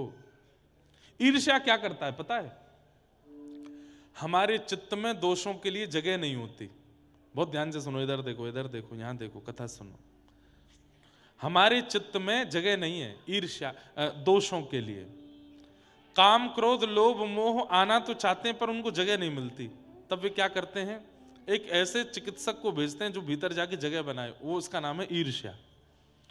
ईर्ष्या हमारे अंदर जैसे ही आती है तो वो जगह बनाने लगता है, और इतनी जगह बना लेता है, इतनी जगह बना लेता है कि वो फिर आमंत्रित करता, आ जाओ सबरे। तो काम क्रोध लोभ मोह द्वेष अभिनिवेश अहंता ममता चिंता सब एक साथ आके चित्त में बैठ जाते हैं। ईर्ष्या को ही नहीं आने दिया तो इसका मतलब स्थान ही नहीं बन पाया, और स्थान नहीं बन पाएगा तो बाकी के दोष आ ही नहीं पाएंगे। लेकिन दुर्भाग्य की बात है, आज हर दूसरे व्यक्ति के अंदर ईर्ष्या है। आप स्वयं से पूछिए, स्वयं से पूछिए, और अभी मत पूछिए, बाद में पूछना कथा के बाद। ईर्ष्या है किसी से? है तो सही, सबको है। और वही ईर्ष्या दोषों को जन्म देती है। भगवान से प्रार्थना करना, कभी ईर्ष्या चित्त में ना आवे। काम क्रोध लोभ मोह यदि चित्त में आ भी गए तो इनकी चिकित्सा हो जाएगी, पर ईर्ष्या आ गई तो उसकी चिकित्सा नहीं हो सकती, वो तो फिर आपका नाश करवा के ही जाएगी। और सबसे बड़ी बात है, ईर्ष्यालु व्यक्ति को ठाकुर जी की प्राप्ति नहीं होती। तो ऐसे ऐसे स्वभाव को हम लाएं क्यों जो भगवत मिलन में बाधा बने? किसी की उपलब्धियां देख करके, किसी के धन को देख करके, किसी के वैभव को देख करके, किसी की सुंदरता देख करके, किसी की प्रसन्नता देख करके आप ईर्ष्या में चले जा रहे हो, ये बहुत बड़ा दोष है। इससे बचने का प्रयास करो। मैं एक बात कहता हूं, श्रावण के दिनों में इस बार शंकर जी के ऊपर जल चढ़ाते हुए प्रार्थना करना, हे शंकर जी, हरि जी मोहे संत हृदय कर दीजो, हरि जी मोहे संत हृदय कर दीजो। हे नाथ, मुझे आप सरल बना दो, मेरे अंदर दया का संचार कर दीजिए, मेरे अंदर करुणा ले आइए नाथ, मेरे अंदर से ईर्ष्या को दूर कर दीजिए। हम ठाकुर जी से ये सब तो कभी मांगते नहीं, दुनिया भर के संसार मांगते रहते हैं। ठाकुर जी से मांगना है तो ये मांगो, हे हनुमान जी महाराज, जैसे आप हो ना वैसे हमको बना दो। हे भोलेनाथ, जैसे भोले आप हो वैसे हमको बना दो। अरे ठाकुर जी से याचना करो, हमको भोंदू बना दो, भोंदू, बिल्कुल भोंदू बना दो, सीधा बना दो हमको। हम बहुत बहुत चतुर हो गए नाथ, हमारे अंदर बहुत विकार हो गए, हमको सीधा कर दीजिए। ये क्यों नहीं मांगते हम ठाकुर जी से? बंधुओं, ज्ञानियों को ठाकुर जी मिलते हैं, विरक्तों को ठाकुर जी मिलते हैं, भक्तों को ठाकुर जी मिलते हैं, पर एक बात यह भी लिख लो, भोंदू को ठाकुर जी मिलते हैं। आपने उससे जाके कह दिया, बोले सूरज नहीं है, बोले तो ऊपर एक लालटेन लटका रखी है, तो मान जाए, अच्छा लालटेन नहीं होगी। इतना भोंदू हो सकता है कोई? पर इतने भोंदू हो गए ना जिस दिन, उस दिन ठाकुर जी मिल जाएंगे। वाह, इतने सीधे हो भाई। अच्छा, कई परिवार के लोग मेरे को आकर के इस बात पर टोकते, महाराज जी आप कथा में कहते हो कि भोंदू बन जाओ, सीधे बन जाओ, सरल बन जाओ। आपको पता है कितना चालाक संसार है? हमारे बच्चे अगर स्मार्टनेस नहीं लाएंगे, हमारे बच्चे थोड़े क्लेवर नहीं होंगे, हमारे बच्चे थोड़े से अपने आप को इंप्रूव नहीं करेंगे, तो ये संसार उनके साथ खेलेगा, ये संसार उनको पागल बना देगा, संसार उनके साथ में दुर्व्यवहार करेगा। अरे जब व्यक्ति सरल चित्त हो जाता है ना, जब व्यक्ति सीधा हो जाता है, जब व्यक्ति भोंदू हो जाता है, बिल्कुल सीधा हो जाता है और संसार उससे खेल भी जाता है ना, तो फिर ठाकुर जी उसके साथ खेल कर जाते हैं। और ठाकुर जी जब खेल करते हैं तो फिर सारे खेल छोटे पड़ जाएंगे। घर में दो बालक हैं, एक बड़ा है एक छोटा है। मां को बाजार जाना है, बताओ कौन से बालक को संग लेके जाती है? क्यों? क्योंकि छोटा सीधा है। सीधा मतलब अब टेढ़ा भी हो तो भी छोटे को ही लेके जाती। क्यों? क्योंकि छोटा ज्यादा अभी जानता नहीं कुछ, भोला है, ज्यादा इतना। बड़े और छोटे में अंतर किससे? कद से नहीं पता चलता बड़ा छोटा। बड़े छोटे का मतलब होता बड़ा कौन? जो विवेकी है, जो संभालना जानता है, जो चलना जानता है, जो रक्षा करना जानता है, जो व्यवस्थाएं करना जानता है, उसको मां छोड़ जाती है। लेकिन जो स्वयं से हिल के पानी भी नहीं पी पाता, उसको संग लेके जाती है बाजार। वो वाले बालक बनो, हमसे तो कुछ होता ही नहीं। तो ठाकुर जी फिर गोद में ही लिए डोलेंगे, बोले अरे भैया या तो कछुना है पाए को, बोलो है, सीधो है, आपसे कोई खेल ना जाए, इसकी पूरी जिम्मेवारी ठाकुर जी रखेंगे। और सुनिए, सीधों के साथ खेल हो भी जाता है, होता है, तो वो चिंतित नहीं होते। ठाकुर जी फिर उनके खिलाफ खेल खेलते हैं, उनके लिए खेल खेलते हैं।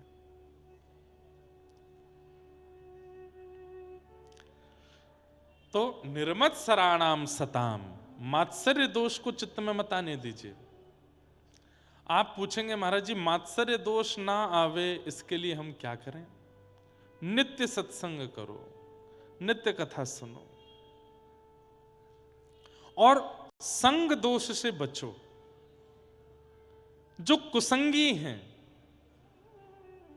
जाके संग कुमति उपजत है, पड़त भजन में भंग, तजोरे मन हरि विमुखन को संग।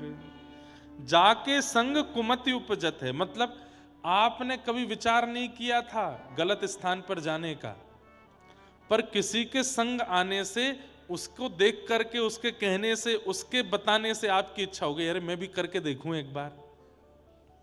वही कुसंगी है।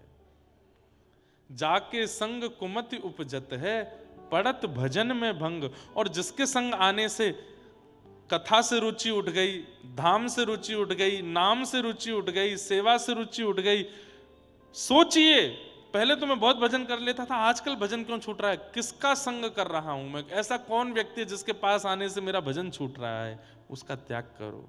तजोरे मन हरि विमुखन को संग। क्यों? सूरदास जी कहते हैं, कहा होत पैपान कराए, विष नहीं तजत भुजंग। उसको कितना भी दूध पिला दो, सर्प जब डसेगा तो विष ही निकलता है। ऐसे ही कुसंगी व्यक्ति है, उसके संग में आने से आप बिगड़ जाओगे, वो नहीं सुधरेगा। इसलिए तजोरे मन हरि विमुखन को संग। उससे क्या होगा? मात्सर्य दोष चित्त में नहीं आएगा, ईर्ष्यालुता चित्त में नहीं आवेगी। वैद्यम वास्तवमत्र वस्तु शिवदम। तो विषय सुन लिया, अधिकारी सुन लिया, अब संबंध। श्रीमद् भागवत हमें क्या प्रदान करती है? तो वैद्यम वास्तवमत्र वस्तु शिवदम, ठाकुर जी से हमारा संबंध करा देती है। और कैसा संबंध? बोले कल्याणकारी। कथा सुनने के पश्चात ठाकुर जी के प्रति संबंध प्रगाढ़ हो जाता है, संबंध अटूट हो जाता है। ये कोई अपने से लगने लगते हैं। बहुत भोंदू भोंदू कर दिया, सुनाई देते हैं भोंदू की कथा, बड़ी मधुर कथा है। अच्छा, आप में से कितने लोगों ने भोंदू की कथा सुनी है? देखो कितने सारे लोग सुने, और कितनों ने नहीं सुनी, वो हाथ ऊपर करो। ज्यादा लोग वो हैं जिन्होंने नहीं सुनी, तो सुनाते हैं। हमारे व्रजमंडल में रूप गोस्वामी पाद रहते थे, बिल्कुल सत्य घटना है। उनकी गौशाला में एक बड़ा सीधा व्यक्ति रहता था। उसको, उसका नाम तो कुछ और था, पर वो इतना सीधा था, इतना सीधा था कि सब उसको भोंदू बोलते थे। तो उसने भी अपना नाम भोंदू ही मान लिया। इतना सीधा था कि कोई उसको बोल देता ये गोबर नहीं है हलवा है, तो वो थाली में ले लेता था, हलवा ही होगा। इतना सीधा। और ऐसे सीधे लोगों को ठाकुर जी क्यों मिल जाते हैं? क्योंकि सीधे लोग ही कथा में कही गई बातों को भी सत्य मान करके स्वीकार करते हैं। चतुर लोग यूं सोचते हैं, व्यास जी हैं, कुछ भी बोलने, इनको तो 4 घंटा निकालने हैं, कुछ भी बोलते रहेंगे, इनको तो बस बढ़िया बढ़िया मीठी मीठी चुपड़ी बातें करनी है। चतुर लोग ऐसे सुनते हैं कथा। पर सीधे लोग, अच्छा ऐसा होता है, ऐसे हो जाता है, वो तुरंत उतार लेते हैं चित्त में। तो भोंदू पूरे दिन तो गौ सेवा करता था, गौ चारण करता था। शाम को जब गौ सानी आदि करके दूध काढ़ करके जब गैया निवृत्त हो जाती तो भोंदू भी फ्री हो जाता। तब रूप गोस्वामी जी का प्रवचन होता था, जीव गोस्वामी जी का, वहां बैठ करके सुनता था और उनके प्रवचन सुनता था। एक दिन वो सबसे पीछे बैठ के सुनता था, सारे बड़े बड़े विद्वान शिष्य आगे बैठते थे, भोंदू सबसे पीछे बैठता था। एक दिन जीव गोस्वामी पाद कथा में बोले, आहा तम गो रजत छुरित कुंतल वद्दवरह वन्य प्रसून रुचिरे क्षण चारुहासम। ठाकुर जी सिर पर सुंदर स्वाफी बांध करके, सुंदर सुंदर तिलक छापे लगा करके, ऊंची काचनी पहन करके, अपनी वंशी को कमर में बांध करके, हाथों में बछड़ा बछियाओं के रस्सा लेकर के ठाकुर जी गौ चारण के लिए जा रहे हैं। आगे गाय, पाछे गाय, इत गाय उत गाय, गोविंद को गायन में बस वो ही बावे। यहां से होए होए करते हुए सब ग्वाल वाल चिल्लाते हुए चल रहे हैं, गैया चरा रहे हैं, गैयाओं की चरणरज उड़ करके ठाकुर जी के मुखमंडल पे लग रही है, सब चर्चा करते हुए चल रहे थे। और तभी ठाकुर जी गौचारण करते हुए भांडीर वन पहुंचे। ठाकुर जी भांडीर वन आए हैं, सब लोग ध्यान से सुनना। और जैसे ही भांडीर वन का नाम सुना, पीछे बैठा बैठा भोंदू बोला, अरे भांडीर वन, भांडीर वन तो मैं जाता हूं गैया चराने, भांडीर वन तो हमेशा मैं गया हूं अपनी गायों को चराने के लिए, गुरुदेव बता रहे हैं कि भांडीर वन ठाकुर जी जाते हैं गैया चराने। अरे भोंदू तू कितनो बाबड़ो है, भांडीर वन गैया चरावे 10 सालन ते जा रहो है, आज तक तेने ठाकुर जी ना देखे वहां पे। अपने मन से बोला कल जाऊंगा। अरे मैं हूं तो बाबड़ो हूं, मैं गैयान को छोड़ करके पौड़ जाऊं, लेट जाऊं। अब कल सो मैं जाऊंगा और भांडीर वन में जाके लेटूंगा नहीं, ढूंढूंगा ठाकुर जी कहां है। उसने विश्वास मान लिया। अब मैं कितना भी कहता हूं नैमिषारण्य में वह पेड़ के पास ठाकुर जी बैठे, आप विश्वास नहीं मानोगे, पर भोंदू मान जाएगा। मैं कितना भी कहूं, कल मैंने कहा कि नैमिषारण्य का अरण्य ही श्री कृष्ण है, यहां वन ही ठाकुर जी हैं, पर आप नहीं मानोगे, पर भोंदू मान जाएगा। भोंदू ने सोचा गुरुदेव कह रहे हैं कि भांडीर वन में गैया चराने ठाकुर जी जाते हैं, मैं जाऊंगा। अगले दिन भांडीर वन गया, वो रोज ही जाता था भांडीर वन। भांडीर वन पहुंच करके आज गायों को चराने छोड़ दिया। रोज तो वो लेट जाता था वृक्ष के नीचे, सोता था, लेकिन आज सोया नहीं, आज ढूंढ रहा है, ठाकुर जी को ढूंढ रहा है। कहां है श्याम सुंदर, कहां है भगवान, कहां है ठाकुर जी। 1 दिन हो गए, 2 दिन हो गए, 3 दिन हो गए, 4-5 दिन जब निकल गए, ठाकुर जी जब नहीं मिले, 5वें दिन रोने लगा। मैं 10 सालों से आया भांडीर वन, ठाकुर जी नहीं आए। ऐसा तो नहीं है ठाकुर जी ने वन बदल दियो हो, कहीं और चराने लग गए हों गैया। इतने भावुक हृदय से रुदन करने लगा। ठाकुर जी के मन को अब सहन नहीं हुआ, बोले कि ये रोज ढूंढ रहा है मुझे। अरे इस बावड़े को कौन बतावे कि मैं द्वापर में चराता था, अब कलयुग में थोड़ी चराता हूं गैया भांडीर वन में। लेकिन ये इतनी उत्सुकता से ढूंढ रहा है।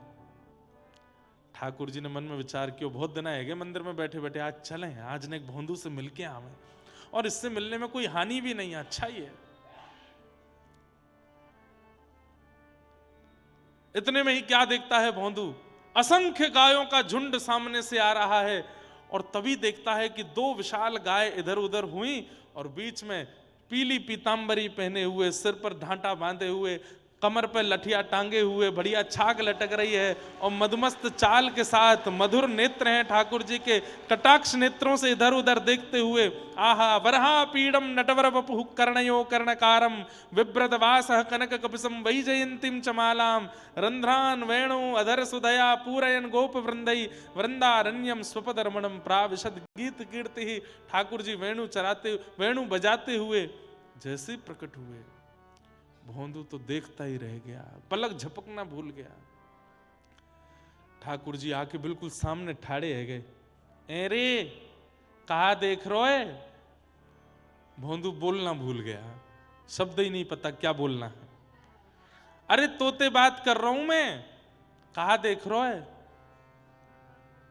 भोंदू बोला आप कितने सुंदर हो, आप कौन हो? बोले मैं तो नंद जी को लाला हूं, मैं यशोदा जी को लाला हूं। आप वही नंद जी के लाला हो जिनकी कथा गुरुदेव सुनाते हैं? बोले हाँ मैं वही नंद जी को लाला हूं। अब तो भोंदू चरणों में गिर गया। चरण देख देख भैया जी बिलैया दंडोट मत करे, मुझको क्या कर रहा है? अरे आप भगवान हो, हमारे गुरुदेव कहते हैं भगवान मिले तो प्रणाम करना चाहिए, प्रणाम कर रहा हूं। देख मैं भगवान कोई गैया चरायो करे हैं? भगवान कोई गोबरन में डोलो करे? भगवान कोई रज में लोटो करे? मैं भगवान ना हूं, मैं तो ग्वारी आऊं तेरे जैसो, गैया चरावे आया हूं। अच्छा अपनो नाम बता। मेरो नाम भूल गो मैं, कहा नाम है मेरो, मुझे याद ही ना आ रहा मेरो नाम का। अरे कहा बोल रहे सब रे? हाँ मेरो नाम है भोंदू। अब तो जैसे ही सुनी ठाकुर जी ने भोंदू, बोले भोंदू तेरा नाम है? बोला हाँ भोंदू मेरो नाम है। ठाकुर जी तो पेट पकड़ के जोर जोर से हंसे, वहीं बैठ गए, वहीं लेट गए। अरे भैया दोबारा बताइए तेरा नाम क्या है? बोलो मेरो नाम भोंदू है। अब तो ठाकुर जी हंसते हंसते इतने उन्मुक्त हो गए, वाकू पकड़ करके हृदय से लगाया। बोले दोबारा बता तेरा नाम क्या? बोलो मेरा नाम भोंदू है। बोले अच्छा तू भैया बड़ो बोरो है, बड़ो सीध है, मुत मित्रता कर ले। मैं आपकी मित्रता के लायक नहीं, मुझे वेद नहीं आते, मुझे शास्त्र नहीं आते, मुझे वेदांत नहीं आता, वो तो मेरे गुरुजी और उनके शिष्यों को आता है। वहां पे हजारों हैं, हमारी गौशाला में हजारों वेदज्ञ ब्राह्मण हैं, वो आपके मित्र बन। मैं तो गैयाओं के पीछे डोलता हूं, दूध निकालता, गोबर उठाता हूं। ना तू ही मेरो मित्र है, और तू मेरो मित्र है आज तो। चल अब हमारी दोनों उनकी मित्रता। बंधु बोलो जी, अरे मित्र बन को ऐसी कोरो मित्र बनेगो, कछु खवावे को नहीं। अरे मित्र बने तो खवाए हो जाए, ला चल अपनी छाक खोल। छाक मतलब वन में जाकर के जो भोजन बांध के ले गए कपड़ा में, उसको छाक बोलते हैं। अब बेचारा वो भोंदू पतला दुबला सा 2 टिक्कर लेके जाता था, मिर्च लेके जाता, गुड़ लेके जाता, एक छोटे से पात्र में छाछ ले जाता था, यही उसका छाक था। ठाकुर जी बोले निकार, तो वो छाक खोल करके जोर लगा करके गुड़ तोड़ने लगा। ठाकुर जी बोले कहा कर रहे हो? बोले 2 हिस्सा कर दूं, आधो आपको आधो मेरो। मैं और आप होते तो हम क्या करते? आधा करते ना, पूरा ही धरते ठाकुर जी के आगे। 2 रोटी हैं तो 2 का भी विभाजन कर रहा है, एक ठाकुर जी को एक स्वयं को। ठाकुर जी इतने आनंदित हो गए, बोले भैया ये बढ़िया है, चतुर भक्त तो पूरा दे दें। लो ठाकुर जी सब आपका, आप अरे हम तो भूखे रह लेंगे, बड़ी नाटक करें मेरे आगे, लेकिन ये देखो बढ़िया है, आधे आधे कर रहे हो। मिर्च भी आधी करी बीच से, ये आपके ठाकुर जी ले आके संग खेलू ने। जल्दी जल्दी ठाकुर जी पाने लगे। वो तो देखने, ठाकुर जी तू भी खा ले। नहीं आप खाओ, तो मुझे आपको देखने में बड़ा अच्छा लग रहा है। मैंने बहुत लोग देखे पर आप जैसी आंखें नहीं देखी, आप जैसी नाक नहीं देखी, होठ नहीं देखे। आप खाओ, मुझे अच्छा लग रहा है। ठाकुर जी ने अपनी रोटी पा ली, इतने में भोंदू की लेने लगे, ला ये दे दे। तो भोंदू ने हाथ पकड़ लिया, ये मेरी है, ये क्यों खा रहे हो आप, ये तो मेरी है। अब वो भूख लग रही है, दे दे। अच्छा तो या मैं आधी तो छोड़ दो, मैं क्या खाऊंगा? ठाकुर जी बोले अच्छा मैं मिलाऊं तो या नाते मुंह को देना सके, ने आधी कर लो, पूरी क्या खा रहे हो? ठाकुर जी मैं तो पूरी खाऊंगा। और छीन के ठाकुर जी खा गए। अरे अब तो मैं भूखो रहेगो, कल ते मैं यशोदा मैया बांध के ना भेजे कछु भोजन है, कल ते ज्यादा सु ले आऊंगा मैं। है हाँ ठीक है। ठाकुर जी चले गए, भोंदू अपने चले। अरे भोंदू को लगा सबको भगवान मिलते ही हैं, मुझे आज पहली बार मिले। सबको ही मिलते हैं, मैं ही अभागा हूं, मुझे इतने सालों बाद मिले। उसने आश्रम में जाके किसी से कुछ कहा भी नहीं। अगले दिन जब पुनः जाने की बारी आई तो रसोईया से जाके बोलो, भैया 4 टिक्कर धर दियो, कल भूखो रहेगो मैं। 4 टिक्कर दे दियो। बोले अरे भोंदू आज तक तो तेने 2 ही टिक्कर पाए, अब 4 का ही कुछ चाहिए? बोले अब कहा बताऊं, माहू आवे, कन्हैया आवे। कौन आवे?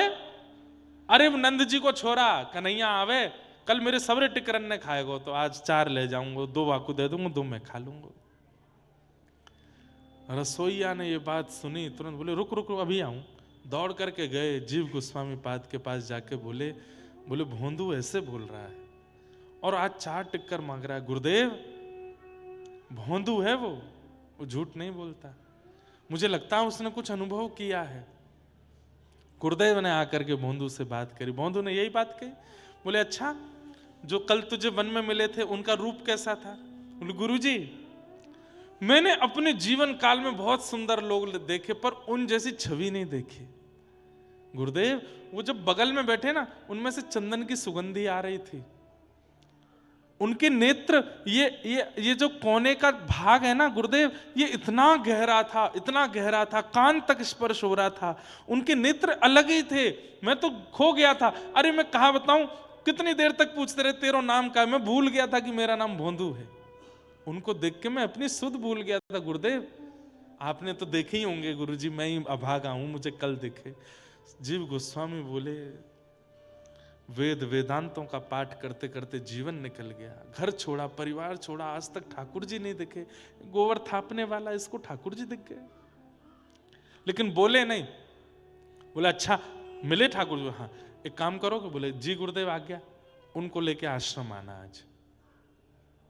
तो भोंदू को ये लगा कि इतने योग्य लोग हैं पूरे आश्रम में, इनको ये कामना देकर के मुझे क्यों दिया? मैं तो इस लायक भी नहीं हूं, मैं तो इस योग्य भी नहीं हूं। तो भोंदू नाचने लगा इस बात से कि गुरुदेव ने मुझे कार्य दिया है। आज वन में गया, ठाकुर जी आए, भोंदू ने 2 टिक्कर ठाकुर जी को दिए, 2 टिक्कर अपने लिए। अच्छा आज तो ज्यादा लेके आए हो? बोले हाँ, कल मैं भूखो रहेगो आपके मारे, हम ज्यादा लाए हूँ। ठाकुर जी जैसे पाने लगे, भोंदू ने चरण पकड़े, बोले आप मेरे सखा हो ना? बोले हाँ। मेरी एक बात मानोगे? बोले बता। बोले आज गुरुदेव ने आपको आश्रम पे बुलाया, आश्रम चलोगे? ठाकुर जी बोले देख, तू जो कहेगो सो करूंगो, पर तेरे मेरे बीच जो होगो सो मुझको स्वीकार है, तीसरो कोई आवेगो मुझको स्वीकार नहीं। मैं कोई से नहीं मिलूंगा और तेरे गुरुजी के पास ना जाऊंगा, आश्रम भी नहीं जाऊंगा, ये सब कछु नहीं करूंगा। तू चाहे मना कर दे, मैं नहीं आऊंगा। तू रोज मिल मुझसे, तेरे संग खेलूंगा, लेकिन गुरुदेव के पास नहीं जाऊंगा। बंधु बोलो देखो ना, पहली बार गुरुदेव ने मुझे कोई जिम्मेवारी दी है और मैं नहीं पूरी करूंगा तो मैं क्या काम होते मना करके आऊंगा उनसे? ऐसे मत करो ना, चल दो। ठाकुर जी बोले मैं नहीं जाऊंगा। थोड़ी देर, प्रेम का स्वभाव है कि थोड़ी देर मनाया जाता है, फिर भी प्रेमी नहीं माने तो फिर क्रोध किया जाता है। बंधु बोलो नहीं चलोगे? बोले नहीं चलूंगा। नहीं जाओगे? बोले नहीं जाऊंगा। बोले देख लो? बोले हाँ देख लियो। नहीं जाओगे पक्का? बोले नहीं जाऊंगा, पक्का पक्का पक्का, बिल्कुल नहीं जाऊंगा। ठाकुर जी रोटी पा रहे से तो हाथ में से रोटी छीन ले, बोले ये भी मत खाओ, ये भी गुरु जी के आश्रम की है, और ये लाओ गुड़ भी दो, ये सब दो यहाँ पे। ठाकुर जी कह रहे तो ये तो पान दे। बोले ना, ये भी नहीं पाओगे। और सुनो? बोले हाँ, कल ते दिख मत जाइयो यहाँ पे मुझे। ये भांडीर वन है, मेरे गुरुदेव की गैया यहाँ चढ़ती हैं, कहीं तुम्हारी गैया मिल गई मोकू कल यहाँ तो तुम तो जाओगे नहीं, तुम पे तो अधिकार नहीं है मेरो, पर तुम्हारी गैया ने अपने गुरुदेव की गौशाला ले जाऊंगा मैं, कल तो मत दिखियो। ठाकुर जी बोले अच्छा ऐसे करेगा? बोले हाँ ऐसी ही बात है। और सुनो? बोले कहा मैं जा रहा हूं। बोले कहाँ जा रहा हो? बोले चर गई मेरी गैया, मैं जा रहा हूं वापस, तुम्हारे पास बैठनो भी ना है मुझे।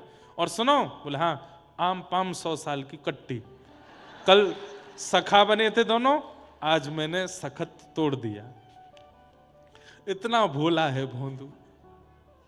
ठाकुर जी हंस भी रहे और नेत्रों में आंसू भी आ रहे। ए भोंदू, ए इधर आ, इधर दूर रहो, मत छियो मत मुंह को। देख कैसी मुंह में तो चंदन की सुगंधी आ रही है, मुंह तो दुर्गंध लग रही है, राम राम राम, मुंह तो दूर रहो, मुझसे मत मिलो। जैसे ही भोंदू जाने लगा, ठाकुर जी ने 3 बार आवाज लगाई, भोंदू सुन तो सही, लेकिन भोंदू नहीं बोला। देख मैं 3 तक गिनती गिन रहा हूं, अगर तेने पीछे मुड़ के नहीं देखो तो मैं मान जाऊंगा कि तेने मुझसे मित्रता तोड़ दी। ठाकुर जी बोले 1, भोंदू नहीं देखा। ठाकुर जी बोले 2, भोंदू ने नहीं देखा। अब 3 ठाकुर जी नहीं बोल पा रहे कि कहीं मैंने बोल दिया और उसने नहीं देखा तो मित्रता टूट जाएगी, मैं तोड़ना नहीं चाहता। 3 ठाकुर जी नहीं बोल रहे हैं। भोंदू खड़े होकर के बिना पीछे देखे बोला 3 तो बोलो। ठाकुर जी नहीं बोले, दौड़ करके गए, जाकर के भोंदू की कमर से लिपट गए और बोले सुन, चल ले चल अपने गुरुदेव के पास, नहीं तोड़ूंगा तो सो मित्रता, चलूंगा तेरे संग। और जैसे एक छोटे बालक को पिता अपनी कमर पे ऐसे लटका लेता है कंधे पर, ऐसे भोंदू ठाकुर जी के दोनों चरण और यहाँ पे हाथ लटका करके गुरुदेव के आश्रम लाया। गुरुदेव तो देखते ही मूर्छित हो गए। होश में जब आए तब त्रिभंग लली श्याम सुंदर को देख करके बोले हे नाथ, जीवन निकल गया पर कभी आपके दर्शन नहीं हुए, आज प्रथम बार आपके दर्शन। ठाकुर जी बोले मैं आपको दर्शन देने नहीं आया हूं, तो आपसे आज्ञा लेने आया हूं। बोले क्या? आपके इस शिष्य को मैं सदा के लिए अपने साथ ले जा रहा हूं। और भोंदू को हाथ पकड़ करके ठाकुर जी अंतर ध्यान हो गए, अपनी लीला में लेकर के उसको चले गए। सोचिए क्या किया जीवन में उसने? कुछ भी नहीं। सरल सहज चित्त, भले ही साधना ना की हो, भले ही भजन ना किया हो, भले ही तप ना किया हो, पर चित्त सरल है तो ठाकुर जी स्वीकार करते हैं। ऐसे भोंदू की मधुर कथा। मेरा गोपाल गिरधारी जमाने से निराला है, मेरा गोपाल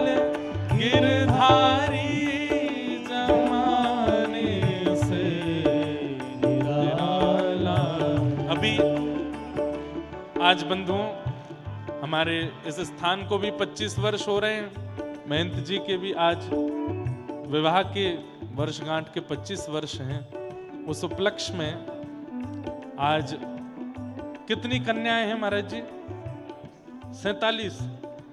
47 कन्या। वो कन्याएं किन्हीं के पिता नहीं हैं, किन्हीं की मां नहीं है, किन्हीं के परिवार में इतना योग्यता नहीं कि वो उन कन्याओं का विवाह कर सकें। उन चुनी हुई 47 कन्याओं के, जिनके परिवार में वास्तव में व्यवस्था नहीं है, उन कन्याओं को आज यहाँ हनुमानगढ़ी जी की ओर से, व्यासपीठ की ओर से महंत जी उनका विवाह संपादित हो सके उतनी धनराशि यहाँ व्यासपीठ से दिला रहे हैं। और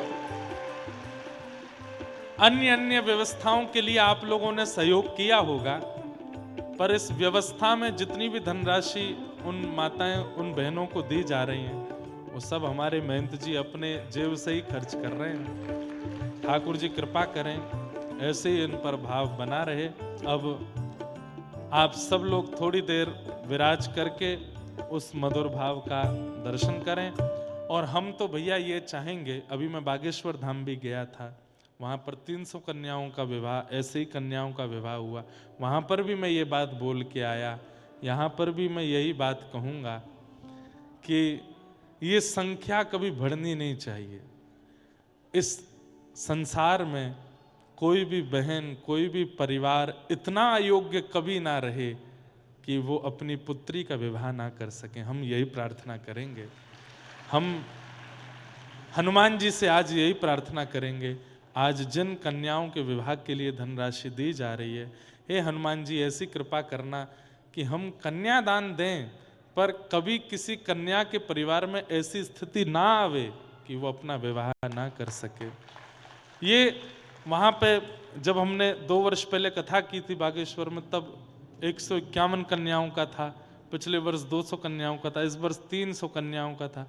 तो मैं वहाँ पे भी बोल के आया, मैंने कहा ये संख्या अब बढ़े ना घटे, ये कन्याएं अयोग्य रहे ना, बल्कि ऐसा रहे कि हमारे हनुमानगढ़ी और यहाँ के संत जन एक उत्साहपूर्ण हो रहे विवाह में अपनी राशि भावना से भेजें, खूब कृपा करके भेजें। ऐसी भावना होनी चाहिए, बल्कि कोई कन्या ऐसी रहे ना। पर आज ये एक शुभ कार्य, एक मंगल कार्य यहाँ से हो रहा है, आप सब लोग उसका दर्शन करो। बोलो श्री हनुमानगढ़ी हनुमान जी महाराज की।